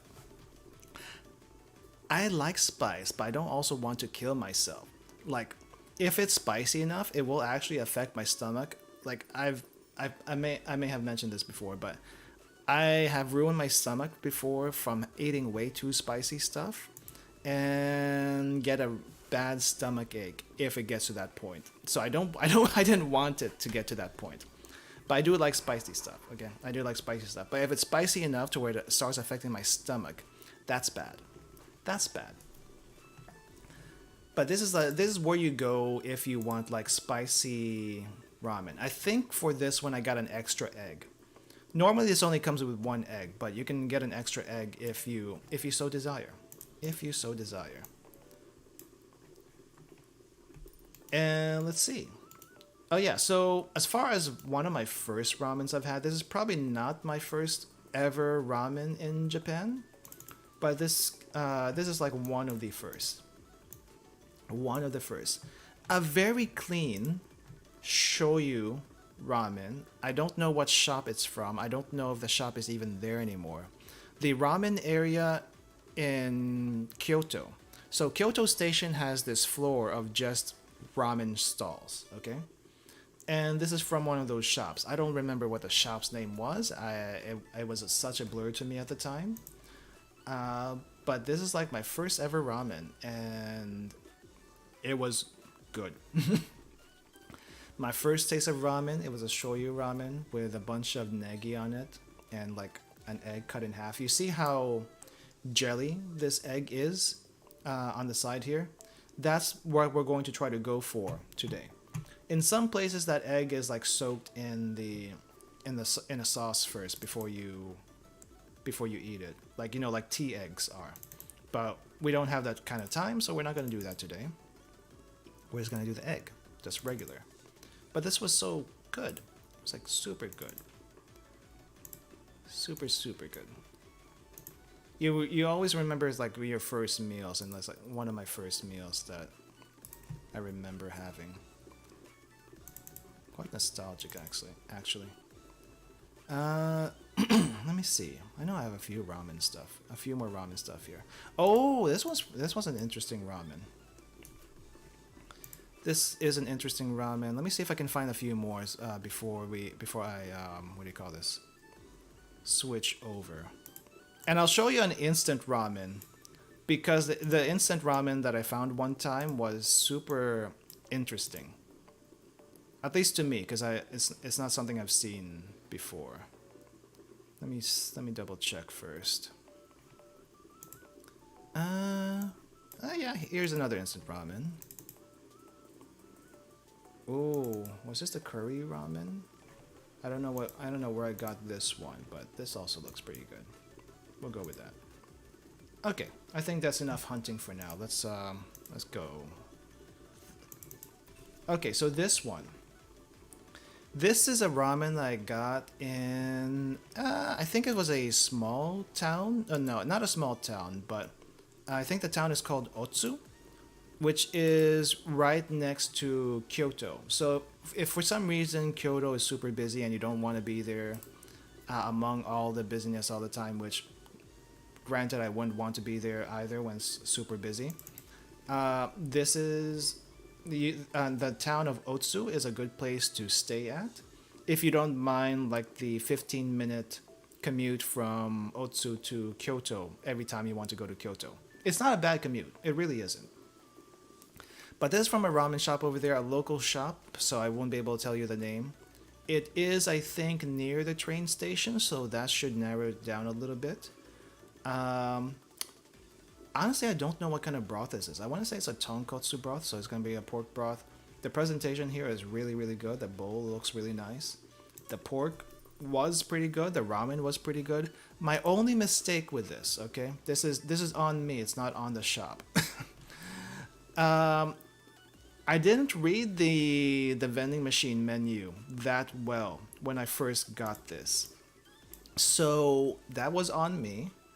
And basically what I did was I thought I selected a menu item that said richer broth. What I didn't realize was I selected a menu item that said extra oil. For some reason, extra oil for ramen is a thing. I don't know why. But when I had this, it didn't taste that good to me because I ordered it with extra oil, and it just tasted fatty, like super fatty. I'd never had anything so fatty in Japan before, so that was that was weird. But after what do you call it? After I went out and actually saw what I ordered, it made sense why it was so fatty. That was on me, though. That's totally on me. But otherwise, it looks pretty good. Oh, this is also kikanbo from the side. Kikanbo from the side. What other ramens was I gonna show? Let's see. Let's go with the instant ramen really quick, because I thought this was pretty interesting. Let's go with instant ramen. So this is like one instant ramen. I don't know what brand it is. I want to say it's Nissin. It's Nissin, maybe the Rao Nissin. But the interesting part about this one, though, is that it actually has maybe not the best. Oh, this is not it. That's clams. Never mind, that's clams. It's the next one. It's the next one over. This is the Nissan ramen, or some kind of ramen that has the instant ramen. So this instant ramen is actually really interesting. Okay, so you have the sauce packet here, the tare. I think this is the soup. Kayaki, no, kayaki is the tare. I think this one's the soup one up here, the purple one. And they also give you sheets of negi. Like all of these are like packaged separately, so it doesn't get all mixed in at once. But I think the most interesting part is to actually give you one singular slice of dehydrated pork. And that was just so interesting to me because I'd never seen it before. But that one singular slice of dehydrated pork made this thing so much better. As well as all the other ingredients. Because once you put it all together, this is just instant ramen, by the way. I don't know how much it costs. Maybe like 500 yen. Maybe 200 to 500 yen, possibly. I don't remember anymore. But it basically looks like a proper bowl of ramen, and it tasted really, really good. Yeah, except, you know, it's not restaurant ramen, but it's still pretty good for konbini ramen. That was really good. There's also this squid ink ramen I got one time out of curiosity. I think this is like a limited item during the summer only, I feel. Yeah, squid ink ramen might be a summer only item. And this is a Nissin brand, so it's a Nissin cup noodle. Basically, it's just a seafood ramen, and they have a little packet of supposedly squid ink or artificial squid ink. I don't know what it is. And you put it in there and it turns everything black, and it tastes like really squiddy, meaning probably a little bit fishy for some people if you don't like that. But if you like the taste of squid, there's that. There is that. Let's see. I think this one people aren't really too familiar with, but let's just show it anyway. So this is... Does anyone here know about sukemen? Let's start with that first. Does anyone here know about sukemen? So sukemen is the broth and the noodles separate, and the broth is like much thicker than your regular ramen broth because you're not supposed to drink it. You're not supposed to drink it. You're supposed to take the noodles from the one bowl and dip it into the broth in the other bowl, and that's how you eat it. Oh, I need to double check the... Let's double check the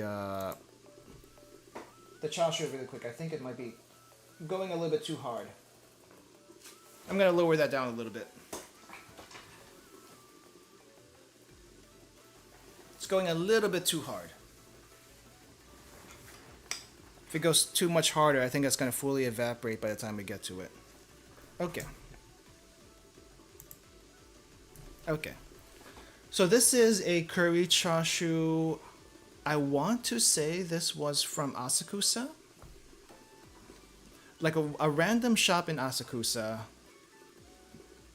Near the train station, I think. I don't remember which direction it was, because there's like several entrances and exits in the for train stations in Asakusa, so can't say for sure.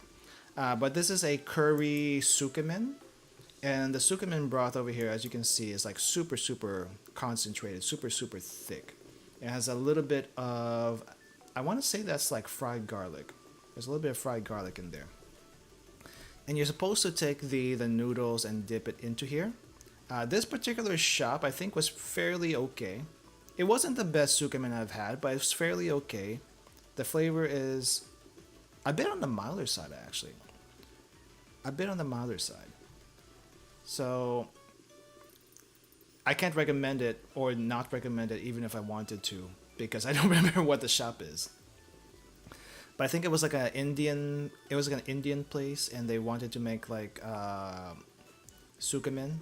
So they also have these pieces of chicken. This is not pork. This is like slices of chicken. The chicken was actually really good. The chicken was super tender. So dip all this stuff in there. And I think the broth was barely enough just for everything in the bowl. What I'm used to having, outside of Japan anyway, because there's a really good ramen place in Austin. Austin, Texas has a really good ramen place called Ramen Tatsuya. It is possibly the best ramen place outside of Japan that is basically Japanese quality in the US. So if you ever drop by Austin, check out Ramen Tatsuya, check their sukemen out, check also their other menu items out. If you do, let me know if you've had it, because it's really good for ramen outside Japan. And the closest you will ever get to Tokyo style ramen without actually being in Tokyo. So yeah. But for at least in Tatsuya, they don't have enough noodles for the sukemen broth that they have. You usually need extra to be able to use it all up, and even then it may not be enough, but it'll get you most of the way there. Here it's just enough for all this stuff, which I was actually surprised. I mean, the broth is either not a whole lot, which it probably isn't, or it's super thick. I'm not entirely sure which one it is, to be honest. But yeah, that's the sukemen. This is another ramen shop that you'll probably find if you're in the Akiba area. So if you're in Akiba, there's this ramen shop at the back in the back alleys. That's fairly it's fairly crowded, so you don't have to worry about anything compared to like Kabukicho or something like that. But in the back alleys, you'll find this ramen shop. I don't exactly know what it's called, but the sign is easy to spot. They have several options. They have the vending machine outside for all of their options and stuff. As you can see, for the prices, pretty darn cheap. Compare that to the US or even Canada or anywhere else outside of Japan. That's not probably Asia. This is so cheap, it's ridiculous. But ramen is like fast food over there. Cheap fast food doesn't usually go over 1,000 yen. That's like the limit. It might go a little bit over than that, but other than that, they usually don't go like 2,000 yen. That's crazy and a little bit unheard of in Japan. So, but yeah, they have like a bunch of different options here. I don't know what kind of broth this is. I want to say it's tonkotsu, but they have non-tonkotsu items also. And sometimes they have like just noodles and some oil. I do this sometimes myself also. It's kind of like a noodle salad basically. But yeah, get some noodles, get all the toppings you want, chop it up really small, and add a little bit of oil to it, like sesame oil is a good thing to add. And just mix it all up. They also have some non-ramen items over here, some rice dishes. Like you can get the chasu and the rice together, as well as all the other toppings and just rice together. I think I remember this was like my last ramen I had in, let's see, maybe my second time in Japan. This was the last ramen I had before I left. But yeah, it's a very plain bowl, but it hits the spot, and that's really all it needs. I was kind of impressed that there was a little quail egg, though. The quail egg is just a cute little addition. But the egg here seems to be a little bit more on the firmer side. Not quite as jelly as the others, but it's still pretty good. It's still a pretty good place to hit up in Akiba if you're in that area. If you're in that area, yeah. I remember there's one other one that I really wanted to share that was like super interesting. It's not this one, but this is in Kyoto Station. This is like a Chinese style restaurant that probably doesn't only serve ramen, but ramen is like one of their main menu items. And as you can see, the sauce is super thick. This is like a super thick ramen sauce with slices of beef, not pork for this one. So I think this is like closer to like a to like a beef noodle soup. That's probably closer to a beef noodle soup than Japanese ramen. But you can still like add an egg. They have like a they have like a thing of like bowls of eggs just scattered around the table, and you can crack an egg on top of your ramen and eat it that way. It's like super good though, super super good.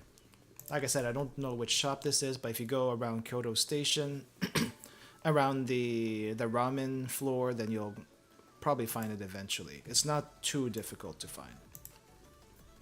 Just find the one that looks the most Chinese and probably has like these characters. You'll probably find it then. That's very helpful. I know. It's very helpful. Oh, there was one more. Which one was it? What was it from? Where was it from? Can't find it. Let's see. I think it was... Where was it? No, not Kyoto Station. I think it was in the second trip? Might have been the second trip. Nah, it doesn't. Probably wasn't this one. But I think this might be worth sharing a little bit. This might be worth sharing.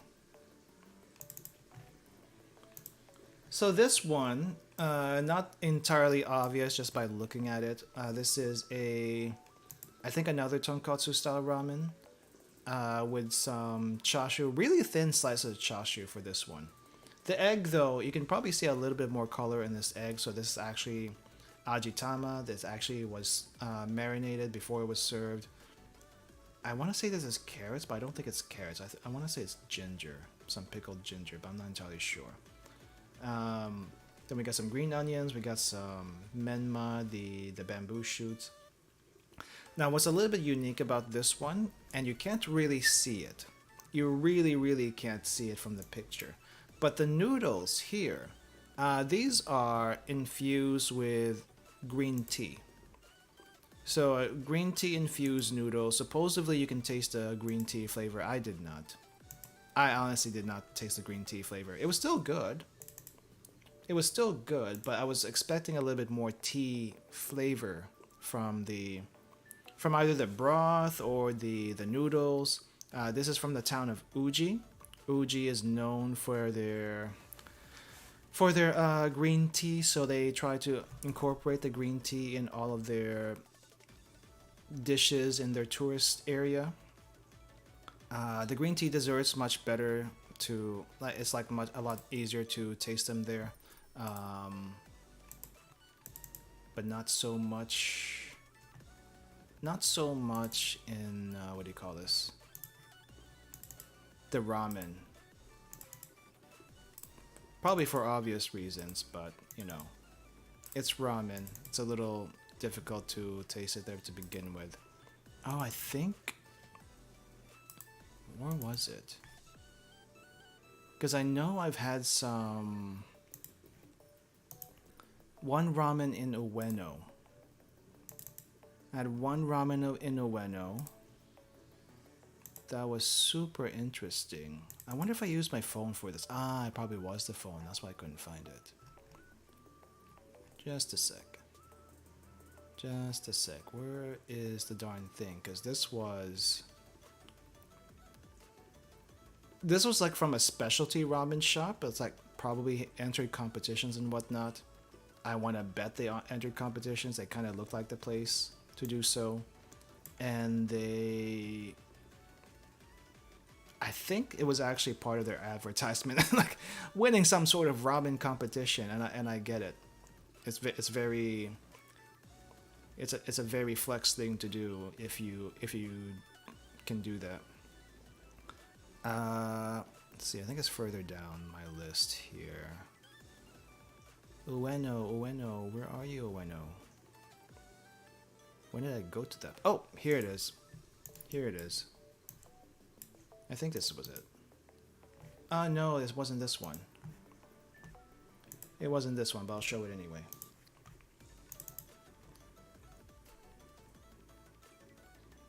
Actually, it may be this one. Is it? No, this is from a different town. This is from a town near Tokyo. Again, I forget the name of it. On the spot, I cannot think of the name. But this is from a town near Tokyo. I tried their sukemen again. This is probably what a typical sukemen dish looks like, minus the sprouts here on the side. That's not something I'm used to seeing. That was pretty good. That was pretty good. Nice for just a quick snack, but not much else, to be honest. Okay.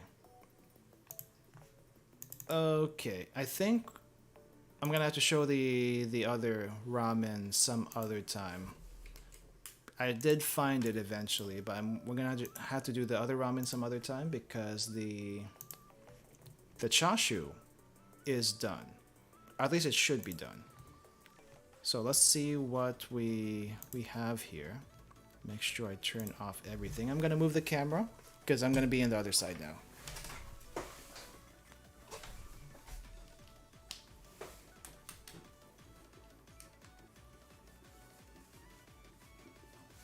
Okay, move this. Sorry for the bumpy. Sorry for the bumpies.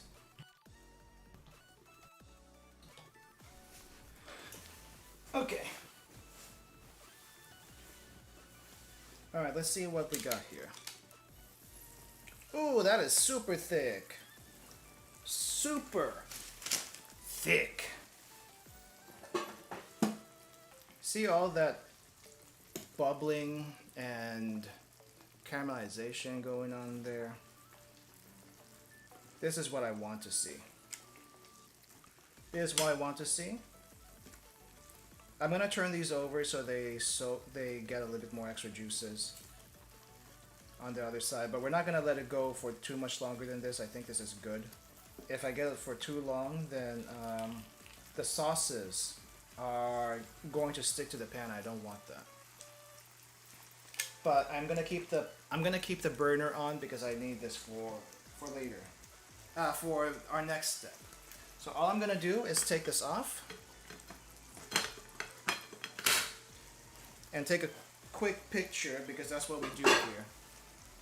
Take a quick picture.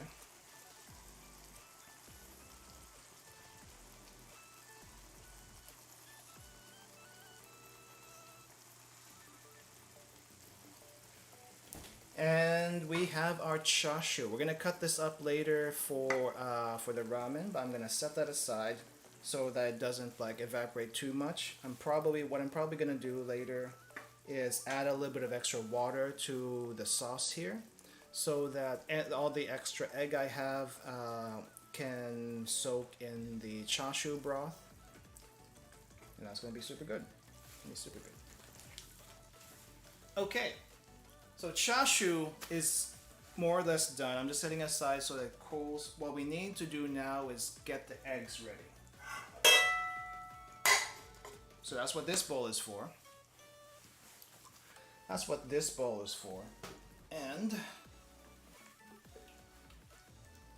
water.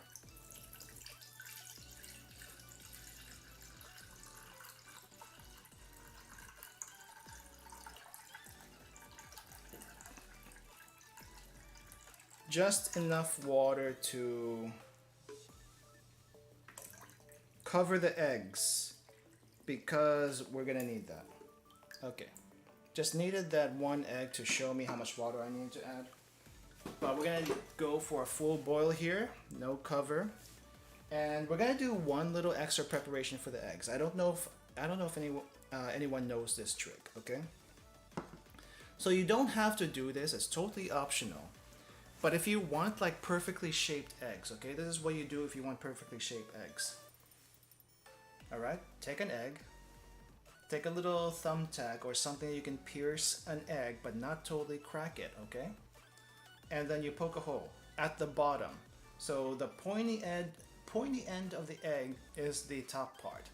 The rounder part of the egg is the bottom part. You want to poke it at the bottom part. And all you do is make a tiny little hole, but you can't probably see it on screen because the light is too much. and not very sharp. So you see that? I gave this I gave this egg a little butthole. That's what we did. And you need to do this if you want perfectly shaped eggs. If you don't care about that, then don't worry about it. Don't worry about it. But if you do want that to make it look like quality restaurant ramen and ramen eggs and all that stuff, then you do that. So I'm gonna like just poke a hole in all the eggs I got. That's just a really quick thing that you can do. And you don't, I think they also make specialized tools for this, but honestly, if you have a thumbtack, it's so much easier to do it that way. You don't need anything fancy. You don't need anything fancy. But you don't want to like make a hole. You don't want to make a hole bigger than this. It's not going to help. It's not going to help, and you probably risk what do you call this? You probably risk cracking the egg in the process. So just a teeny tiny hole, and we want this to get to. We want this to get to boiling before we do anything. And I think I need my little helper for this part. I got a little strainer that's gonna help me. I got a little strainer that's gonna help me transfer the eggs and stuff. So I think I need to get that really quick. So be right back. Be right back. It's not gonna take long.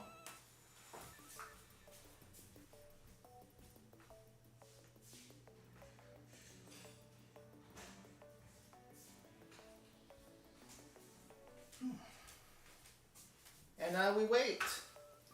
More waiting, yay! More waiting, yay! Oh my gosh, I got. Ooh, that sauce is good. A little bit of the Chasu sauce made its way onto my bed sheets, and it's fine. I was gonna do laundry on the bed sheets anyway. That's fine. But yeah, look at this Chasu that we got. Look at this Chasu we got. Oh, it's a little hard to see. It's a little hard to see. Let me post it. Let me post it on the stream instead, because that's I think it turned out really well. It looks like it turned out really well. It's pretty soft, which is, you know, that's kind of how Chasu is anyway. And we might have to be really careful about it once we start slicing it for the ramen, because we're not gonna use like entire blocks of Chasu. That's crazy. We don't want to do that. We don't want to do that.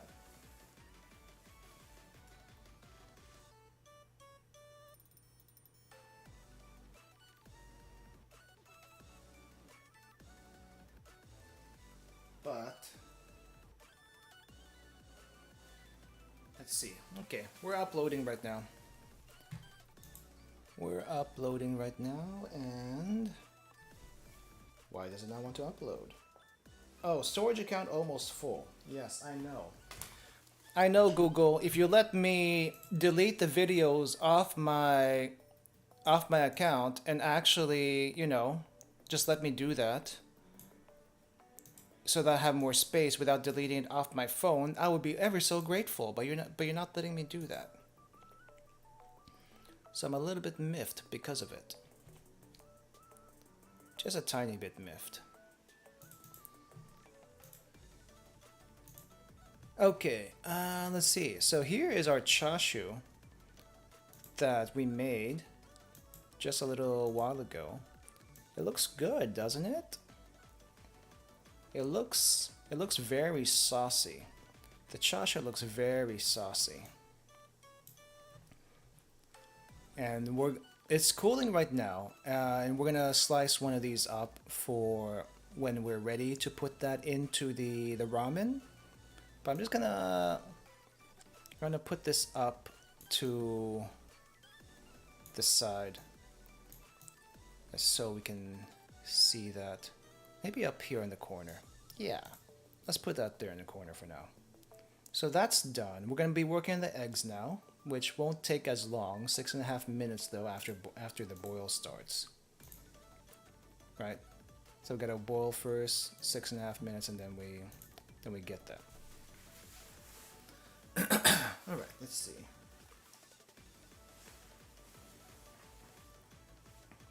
I kind of want to just taste the. I just kind of want to taste the Chasu sauce though. It's still warm. Okay, so the Chasu sauce, which had like sake, soy sauce, and some sugar and water, is a little bit salty, not too salty, which is good because I don't want it to be super salty. Also a little bit sweet from the sugar. And the sake probably also had a little bit of sugar in it also. But I can't say for sure if the sake has any particular flavor that, you know, that went into the Chasu. But it's really good. It's really good, and the green onions also complement the flavor quite a bit. So we good there. And we're just waiting. More waiting. Because that's what we do. That's what we do. But yeah, if you guys have any experiences, questions about ramen stuff, let me know. Let me know. Be glad to share anything I can remember. Holy crap, my table is so oily now. I think I'm gonna have to like soap the top of my table because all this Chasu oil is everywhere. Especially when we first browned the Chasu, the oil is just everywhere. But it's still infinitely faster than the usual. I will say though that one of the pieces of Chasu where the pork fat is, the pork skin, is so thick. That's gonna be interesting because normally you don't have like such thick pork skin on the Chasu. Normally I think I should have maybe cut half the pork fat out. But it's just gonna be part of the ramen now. It's gonna be part of the ramen. I will say though, this is not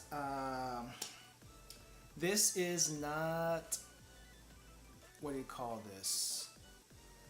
It's not Ichiran style Chasu. Ichiran style Chasu is definitely a lot plainer compared to this thing. But hey, it is what it is. It is what it is. I think I need to adjust the camera a little bit more. Whoop, there we go. There we go. Yeah, let's just make sure this is like a full boil before we do anything else here. Otherwise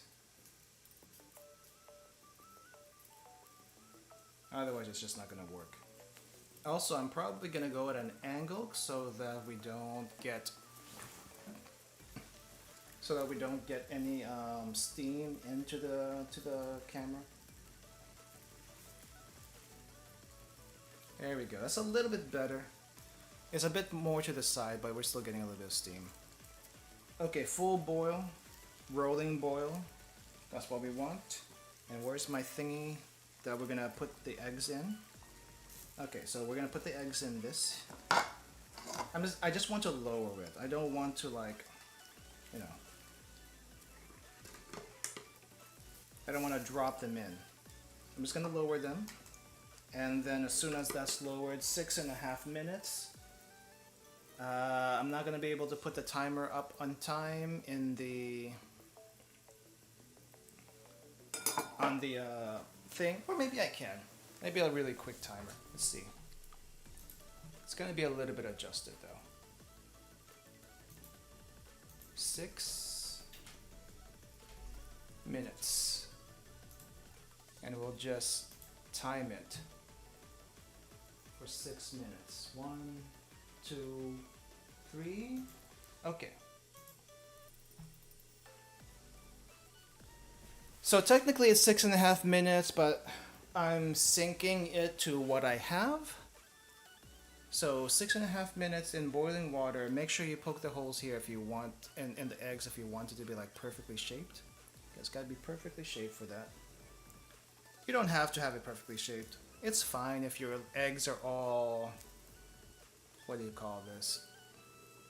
Lumpy, small, a little bit to the side. You know, it's fine if your eggs are not evenly shaped. Evenly shaped is overrated anyway, but you know, presentation is important sometimes. Presentation is sometimes important, especially if you're showing food over the internet. They're not gonna know how it tastes. It can taste really good or really bad. They don't know that. But what they do know is how it looks pretty. And if it looks pretty, it's gotta taste good, right? Not always. Not always. But it helps. It helps. A lot.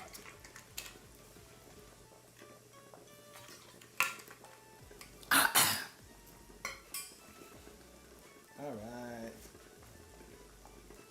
Man, I'm checking the spot I put the I'm checking the spot on my little futon area over here that I put the Chasu pan on, and it like feels so warm. It's like I almost cooked my futon. It's crazy. It's a little bit weird, but it's crazy. I think we can also reuse the water that we used for the egg.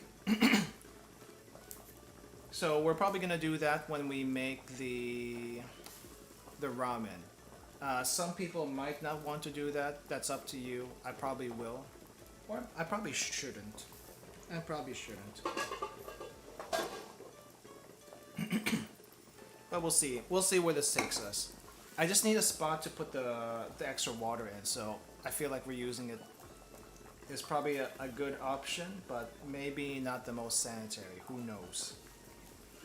Who knows anymore? I mean, if you're boiling at this high of a temperature, I feel like any bacteria that might be on the egg is already cooked anyway. You know what I'm saying?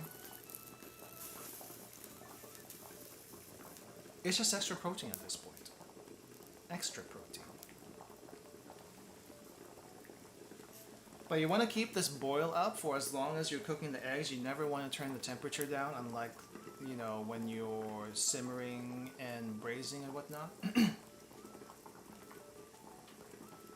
Like, I don't know how long most people cook their eggs for, especially for hard-boiled eggs. I think for hard-boiled eggs, people probably don't even time it, to be honest. But if you want soft-boiled eggs, which is what we're gonna be doing, you gotta go. It has to be exact. It has to be exact. The only issue right now for me is I don't have a ice-cold water bath. But what I do have is a bag full of ice, and I can put it in there to cool down. So that's where it's gonna go until I'm ready for it, and it should be okay. It should be okay.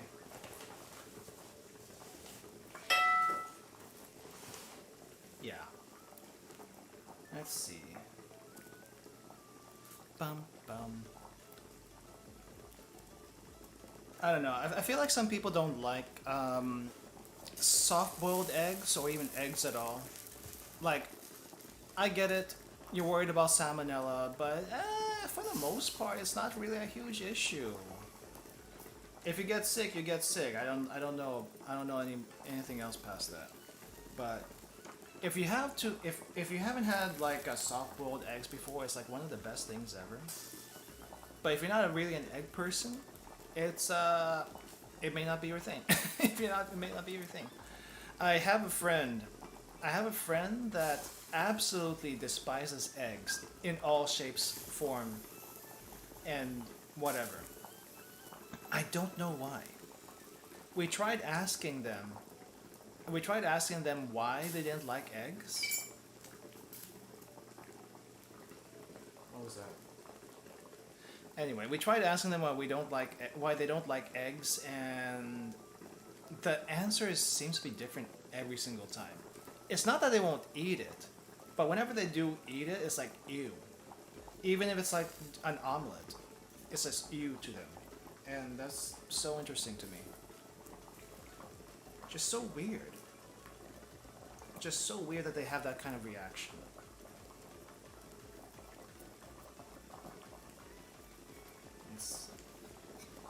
Oh, you know what?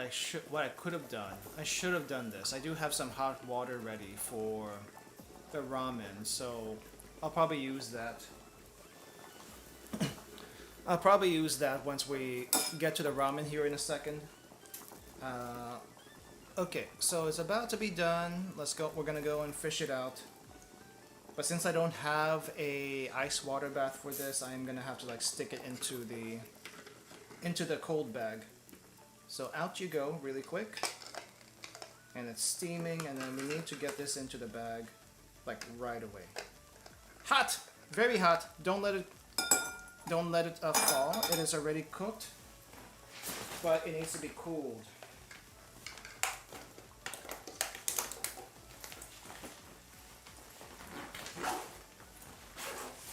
Okay.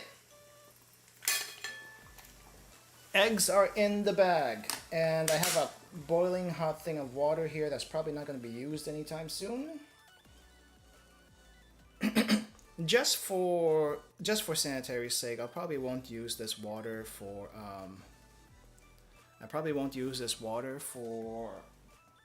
the ramen, but I do need to figure out a place to put this so it doesn't like burn anything.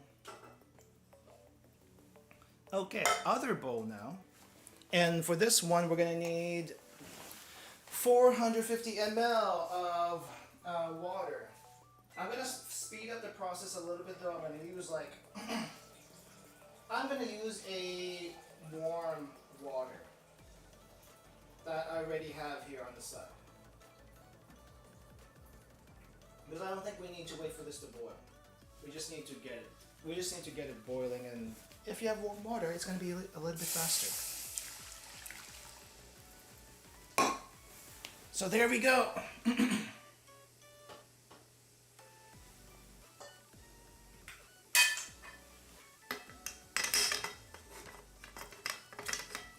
And as soon as that's boiled, we can go ahead and start adding the ingredients for the Ichiran ramen. 2.5 cups. Get that to a boil really quick. That's going to be the quickest part of this cooking process. We're finally here. We're finally here. Okay, drop ramen bundle from the package. So ramen goes in. And we're going to be going for 2.5 minutes. So 2.5 minutes for the noodles. And as soon as the 2.5 minutes is done, I have to turn the heat off and put the broth in. I think that's what the instructions are telling me. And just to make sure they don't stick, I'm just gonna stir this a little bit.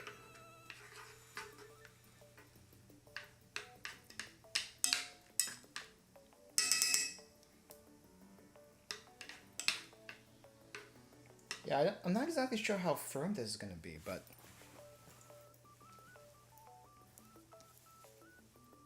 because already at a minute, it's looking still pretty firm, but it might cook pretty quickly. It might cook quicker than I think it is gonna cook.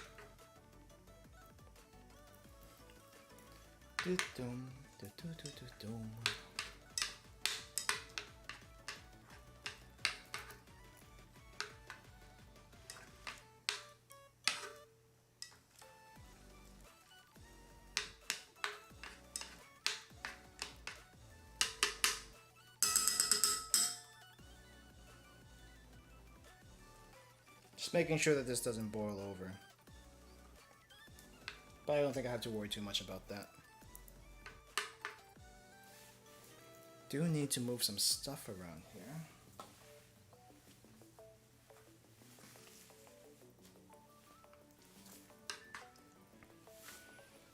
And need to get the broth ready.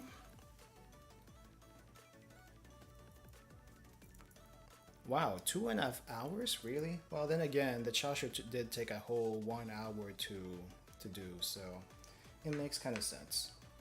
It makes kind of sense.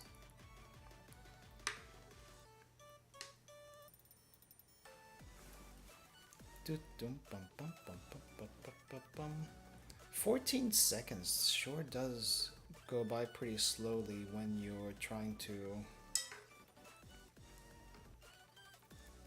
cook. And done. Okay, heat goes off. Heat goes off. Broth goes in. So we have this thing of Ichiran soup. So we just open this and pour it in there. And it's basically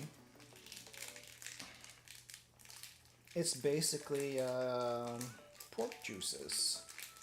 Concentrated pork broth that we just have to mix in. Alright, so that's already mixed in. That was really quick actually.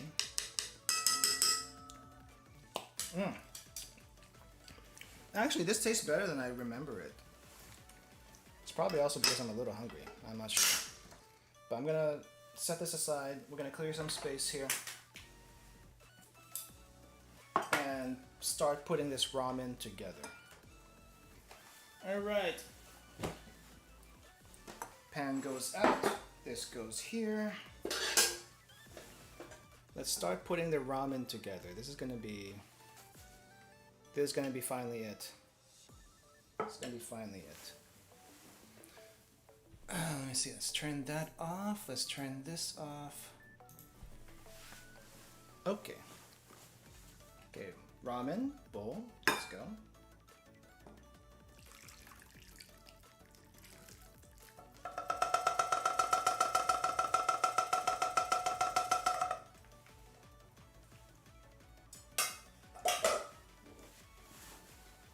And what we have here is an undisturbed piece of Ichiran ramen.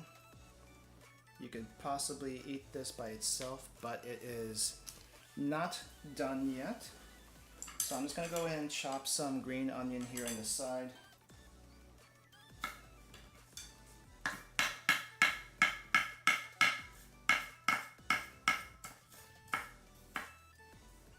Let's see if we need more. I think we might need a little bit more. But let's see, green onion. A little bit more green onion than that possibly.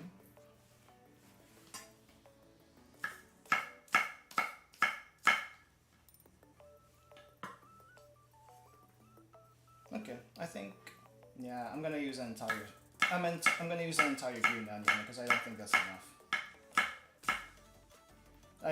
When I ordered the side of green onion, I did get quite a bit more than that, so. Alright. So we got green onion. Spice is gonna go in last. Let's go over here to the other side first, because I need to chop up some chashu really quick.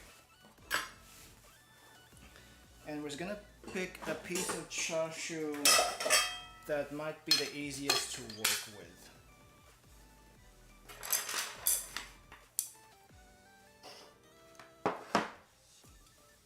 Oh, the camera's not in a good position here. Let's move it up some more. Okay, just a small piece of chashu that we can work with for this particular bowl. That's a super sweet chashu though. Definitely not the kind you would use for Ichiran, but I think I need to use the gloves for this part, so I can hold it down. Okay.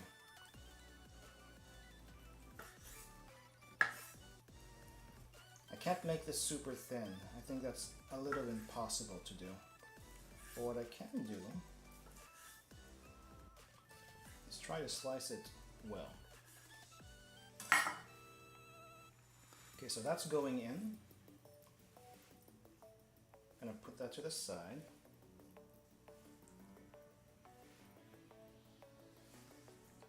Make it really pretty for the camera up here.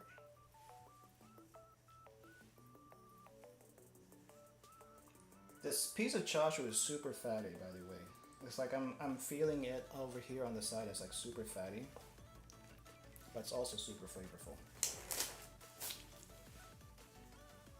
The best of both worlds, as far as I'm concerned. Okay. Another shot. And then the final thing we gotta add is the spice packet. And that spice packet, I think we're just gonna dump that in the middle like they have it in the picture.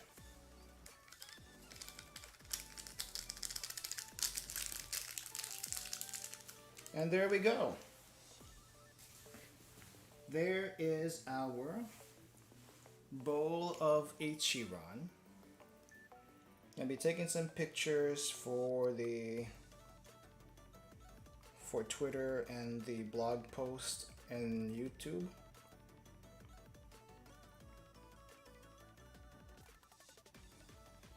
Take some snapshots now too if you want to. But we're gonna go for it. It's finally time after 2 hours making this. The thing that took us the most time here was making the chashu, right? So because we had to take so long for the chashu, we make a lot of it so we don't have to wait as long. And now whenever we do this, oh, there's one more thing I'm missing.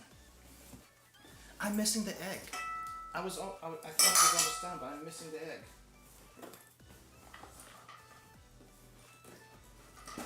It's like I put the egg away in ice and I totally forget about it. It's still warm. The egg is warm, so I'm probably gonna have to. Yeah, we're gonna have to do this a little bit differently. Ooh, that's hot. That's actually really hot. Okay, so my eggs didn't come out perfectly shaped, but I think that's because I didn't, what do you call this? I didn't cool them like right away. So this might not be the perfect egg, but it'll work. It'll work. I did say it doesn't have to be perfect, but you know, presentation wise, we would probably like cut 1 point off from the presentation there. But we still have egg. We still have egg. Alright. And then let's go ahead and cut this egg, because normally you want to cut this egg. Normally I think you would also slice the egg open outside of the bowl, but we're gonna do this the old-fashioned way. Chopsticks, and it became hard-boiled because I did not cool it fast enough. Okay. Well, that's a learning experience right there. That's a learning experience right there. Another picture, because why not? Okay. Alright, I think it's time for the taste test. Let's taste the broth first, because honestly, the thing about ramen is the broth has to be good, otherwise the rest of the ramen is probably not going to be as good. So, itadakimasu with the broth. Mmm.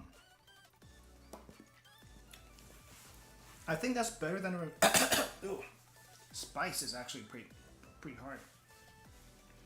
I think that's better than I remember it, to be honest. It's a nice, rich broth. It's a nice, rich broth. The spices actually helps a lot with this. I'm gonna mix a spice in, just so We got a little bit of that in the broth too. The spice, the spice does pack a punch if you have a lot of it in one area. It's not super spicy, but it will hit you, and it will hit you pretty hard. But the broth is rich. The broth is creamy. Surprisingly so. This is still like super good.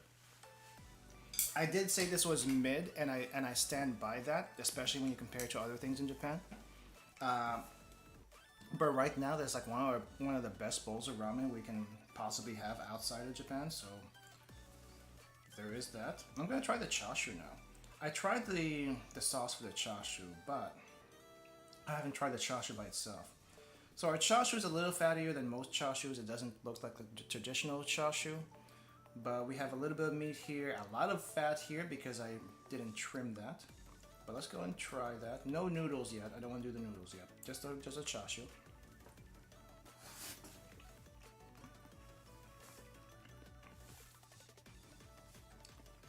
Really chewy fat. You may or may not like that. The meat though. The meat is sweet from the sauce that the chashu was braising in. It's like super good. Maybe a little bit overcooked because I was trying to brown this like crazy, and may have come up with like some tough bits of pork because of that. Not the ideal way to make chashu. Like I said, I do this in the oven for about 4 hours and on a low temperature. And that way you get it like super tender, super soft. All throughout, no really hard bits, but you know, it is what it is. But it's still pretty good. The eggs, despite being slightly hard-boiled, it's not fully hard-boiled, slightly hard-boiled. Give that a try. Itadakimasu. Yeah, it's a little bit hard-boiled. It's a little bit hard-boiled. If I had the proper setup, we could make this a softer boiled egg, and it would be that much better, but don't have it, so it is what it is. I don't think we've tried the noodles yet, though, so let's try the noodles.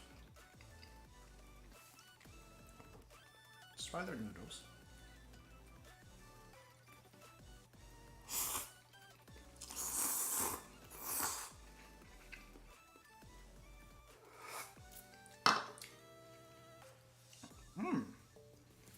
The noodles are pretty good, just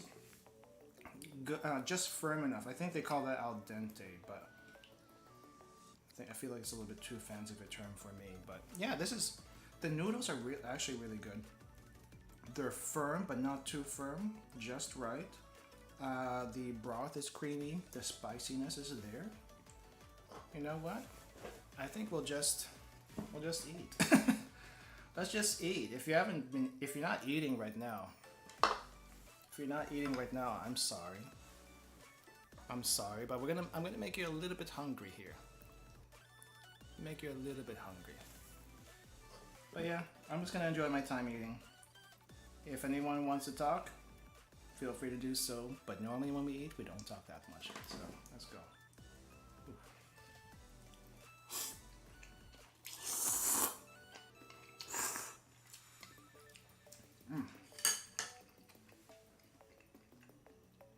Some good stuff.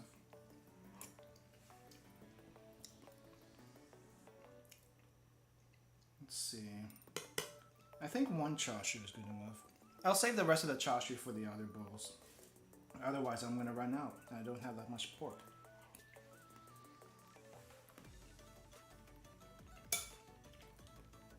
I guess if you really wanted to. If you really wanted to, you can make chashu from Spam if you don't have anything else.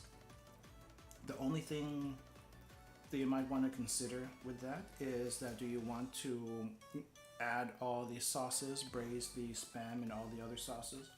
That's going to be up to you. That's going to be up to you.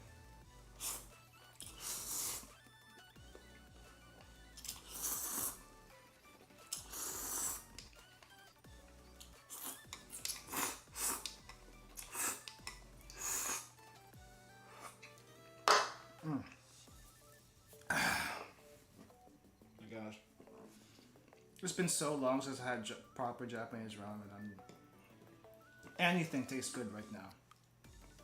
Anything tastes good right now, even this. And this is still pretty good. I say it's mid, but it's still pretty good for being so mid. So good. And some soup. Soup's good. A little spicy, very creamy.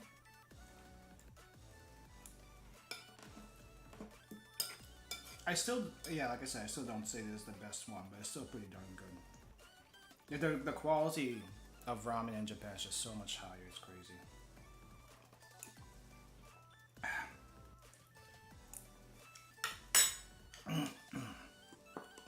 I think I can make a kaidama for myself, but not using the Ichiran noodles. I think I have some extra noodles in the cupboard.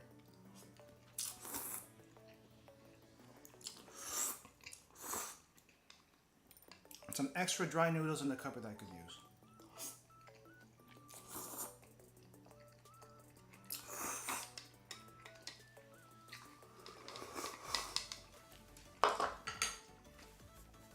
You know what? I should actually put a picture up here to show that we are eating. Let's see.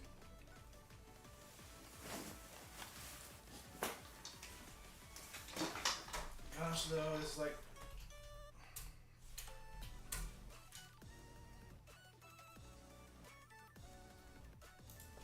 It's such a good breakfast. I can't even tell you. I cannot tell you how good of a breakfast this is. Oh my gosh. Okay. I guess this is gonna have to do for our eating picture. Now eating.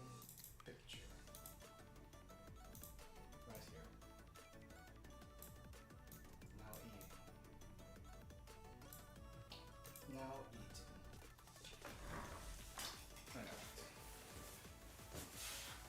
Proper mukbang time. Though the mukbang's only one bowl of ramen, it's still good.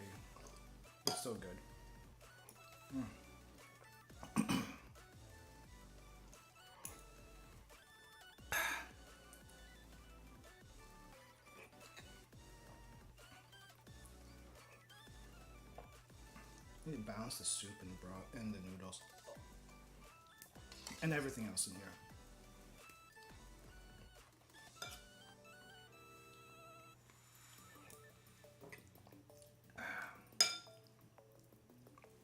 I kind of am a little tempted. I'm a little tempted to add the Chasu sauce into the broth, but I think that's gonna ruin the balance. I probably ruined it already with using this creamy Chasu in this kind of broth, but honestly, I think it works well. I think it works okay. I want to try the noodles and the Chasu together. Hey Ollie, welcome. How's it going? We just finished making the ramen. We made some Chasu. We made some eggs. The eggs didn't turn out as as soft as I wanted to be because I didn't have a cold water bath for it. But I'm just finishing up this ramen right now on stream. Didn't plan on it, but it's so good right now. I just want to eat. Just want to eat. It's also my breakfast. I haven't had breakfast yet. This is actually my brunch.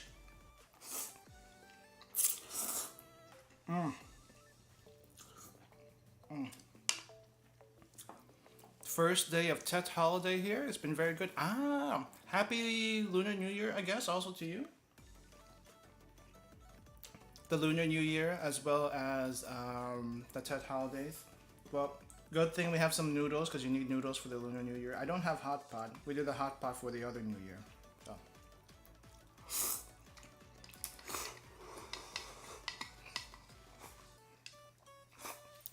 Let me show you though the other Chasu that we haven't plated. So right here. It's a little dark on camera, so I'm gonna be posting a picture of that later on the Twitter community tab. and also on Twitter. So I took a lot of pictures earlier, and I think everyone's going to enjoy a feast for the eyes, I'm hoping.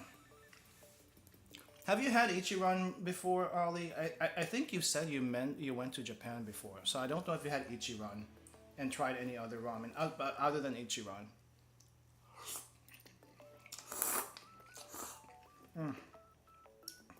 Yeah, the chashu is, I would prefer a really thin chashu, but we can't do that with the cut we have. But still, the cut we have is really good. It's really good.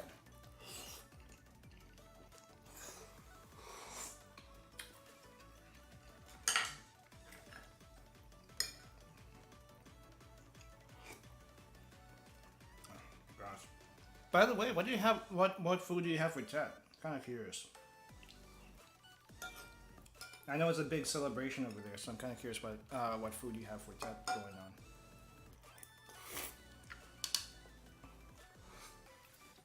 I think I've seen like one thing about Tet on YouTube, but not a whole lot.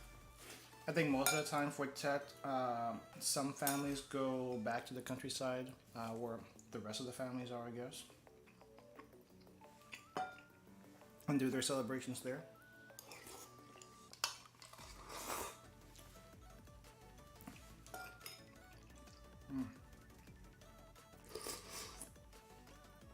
As far as the foods they serve, I don't know what the foods they serve are. It's been a while since I've seen that program. Sunny did some stuff about that. What's I haven't said? Did went to Japan, but sadly went on a tour. Not much freedom, but I did get some unagi and ramen, but nothing special like Ichiran. I heard it's very good. Ichiran honestly is mid. Honestly, Ichiran is mid. But for mid, it's pretty good. For mid, it is pretty good. Especially if you haven't had it for a while. Like me. I think it's been almost 5 years now since I've had Ichiran last. And the first time I had it, I wasn't too impressed, to be honest. But right now, it's like better than anything I've had in recent times. So it's still pretty good because of that. The broth is very one note. Most of the other flavor is like from the spices, to be honest. But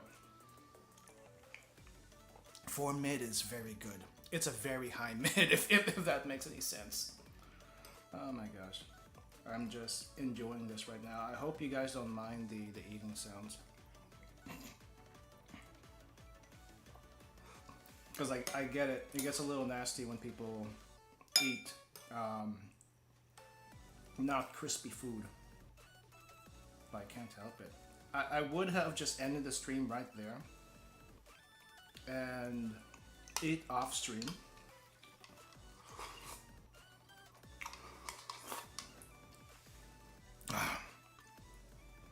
but not today. I'm sorry for that. I'm sorry for that.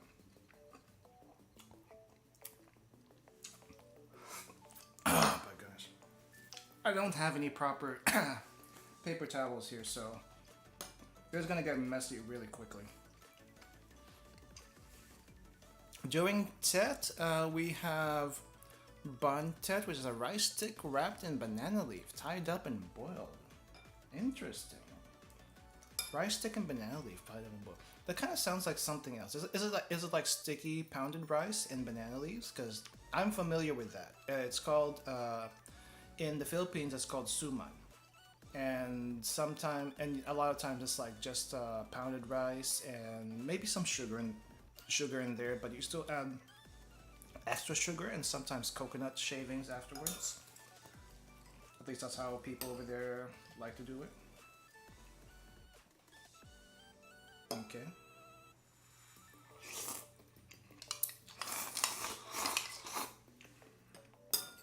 Okay. I think we're near the end of this bowl. We're near the end of this bowl, and also probably the end of the stream, by the looks of it. I'm probably gonna have another bowl of Ichiran, like as a snack today. 2 bowls of Ichiran one day. Oh no. Worst diet ever. But it's just so good. Just so good. I cannot help it. Okay. Okay. We're gonna have to end this properly. We're gonna have to end this properly. In some places in Japan, if some people in Japan don't finish off their broth, that's perfectly okay. I think as long as you eat everything else in the bowl, it's okay. But I like to drink the broth as much as sodium as it is.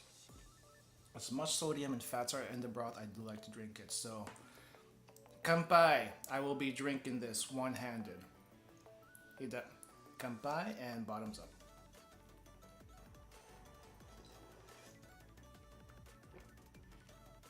Maybe not all in one go. Oh boy. All in one go is a little bit too much.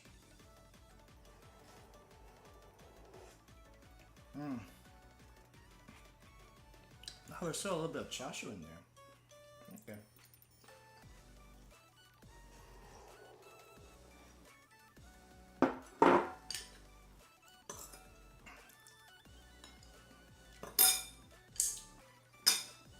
And we're done. Gochu-so-sama! And now I need to make a second bowl for myself later after I do laundry, because holy crap, I got a lot of laundry to do. After I made a mess of my room from browning all that pork, I need to do some laundry. It's crazy. It's crazy. We a lot of traditional food during Tet. Also in the middle of a game right now. I see. I see. Well, I am done for today. You can check out the process of making bantet and banchung. Okay. Okay, I'll probably look that up later. Probably look that up later. I do know there's a lot of other stuff that goes into like a Tet festival. How long is Tet anyway? Is that like a week? 3 days a week? I think it's like a long time, right? Or at least a fairly long time. But yeah, this is like one bowl of ramen. We have like a lot more here. We have like 4 more servings of Ichiran that we can make. Not on stream, but I have like 4 more Ichiran that I can make. And then if I need some more, what do you call it? If I need some more things to put my chasu in, because I don't think it's gonna be fitting in all that 4. I still have some extra noodles I can do. 3 days, but we go up to 2 weeks. But we get up to 2 weeks off. That's really nice, actually. That's really nice that you can get 2 weeks off, even though the celebration is only 3 days. Man, I would love to have a national holiday that's like that I can get 2 weeks off for. That would be great. Sadly, the US isn't like that. Sadly. Anyway, I am gonna end here for today. Thank you for coming. Thank you for joining. I did not expect this to be as long as it is, but Happy New Year, Lunar New Year to everyone who celebrates it, as well as Tet if you're in Vietnam. Happy Tet to you too. Enjoy the celebrations. This is my celebration right here, unintentionally so, but here's my celebration, and what do you call this? I hope the video is going to be. is going to be a, I don't know, like just making all this stuff. I hope it's going to be part of a celebration or something. So yeah. I don't know what we're going to be doing next week. I hope that we get the Tokyo Treat box next week. It's hasn't even been shipped yet. So if it doesn't ship if it doesn't ship and we don't get it next week, we'll think of something else to do. But I probably won't be cooking. It'll probably be something else. Just FYI for a heads up of what next week is going to be, because even I don't know what next week is going to be like. But I probably won't be cooking. I already did like 2 weeks of cooking straight, and that's already unusual for me, because it's a lot to set up each time. But yeah, hope you enjoyed that. See you next time. I will be streaming again in a couple of days. We'll be doing Dyson stream, I hope. And more sets of schematics to go over for anyone who's interested in that. Yeah. Anyway, Thank you all, everyone. Have a nice rest of your day, and goodbye. Goodbye. I look so drunk right now. I did drink last night, though. See ya.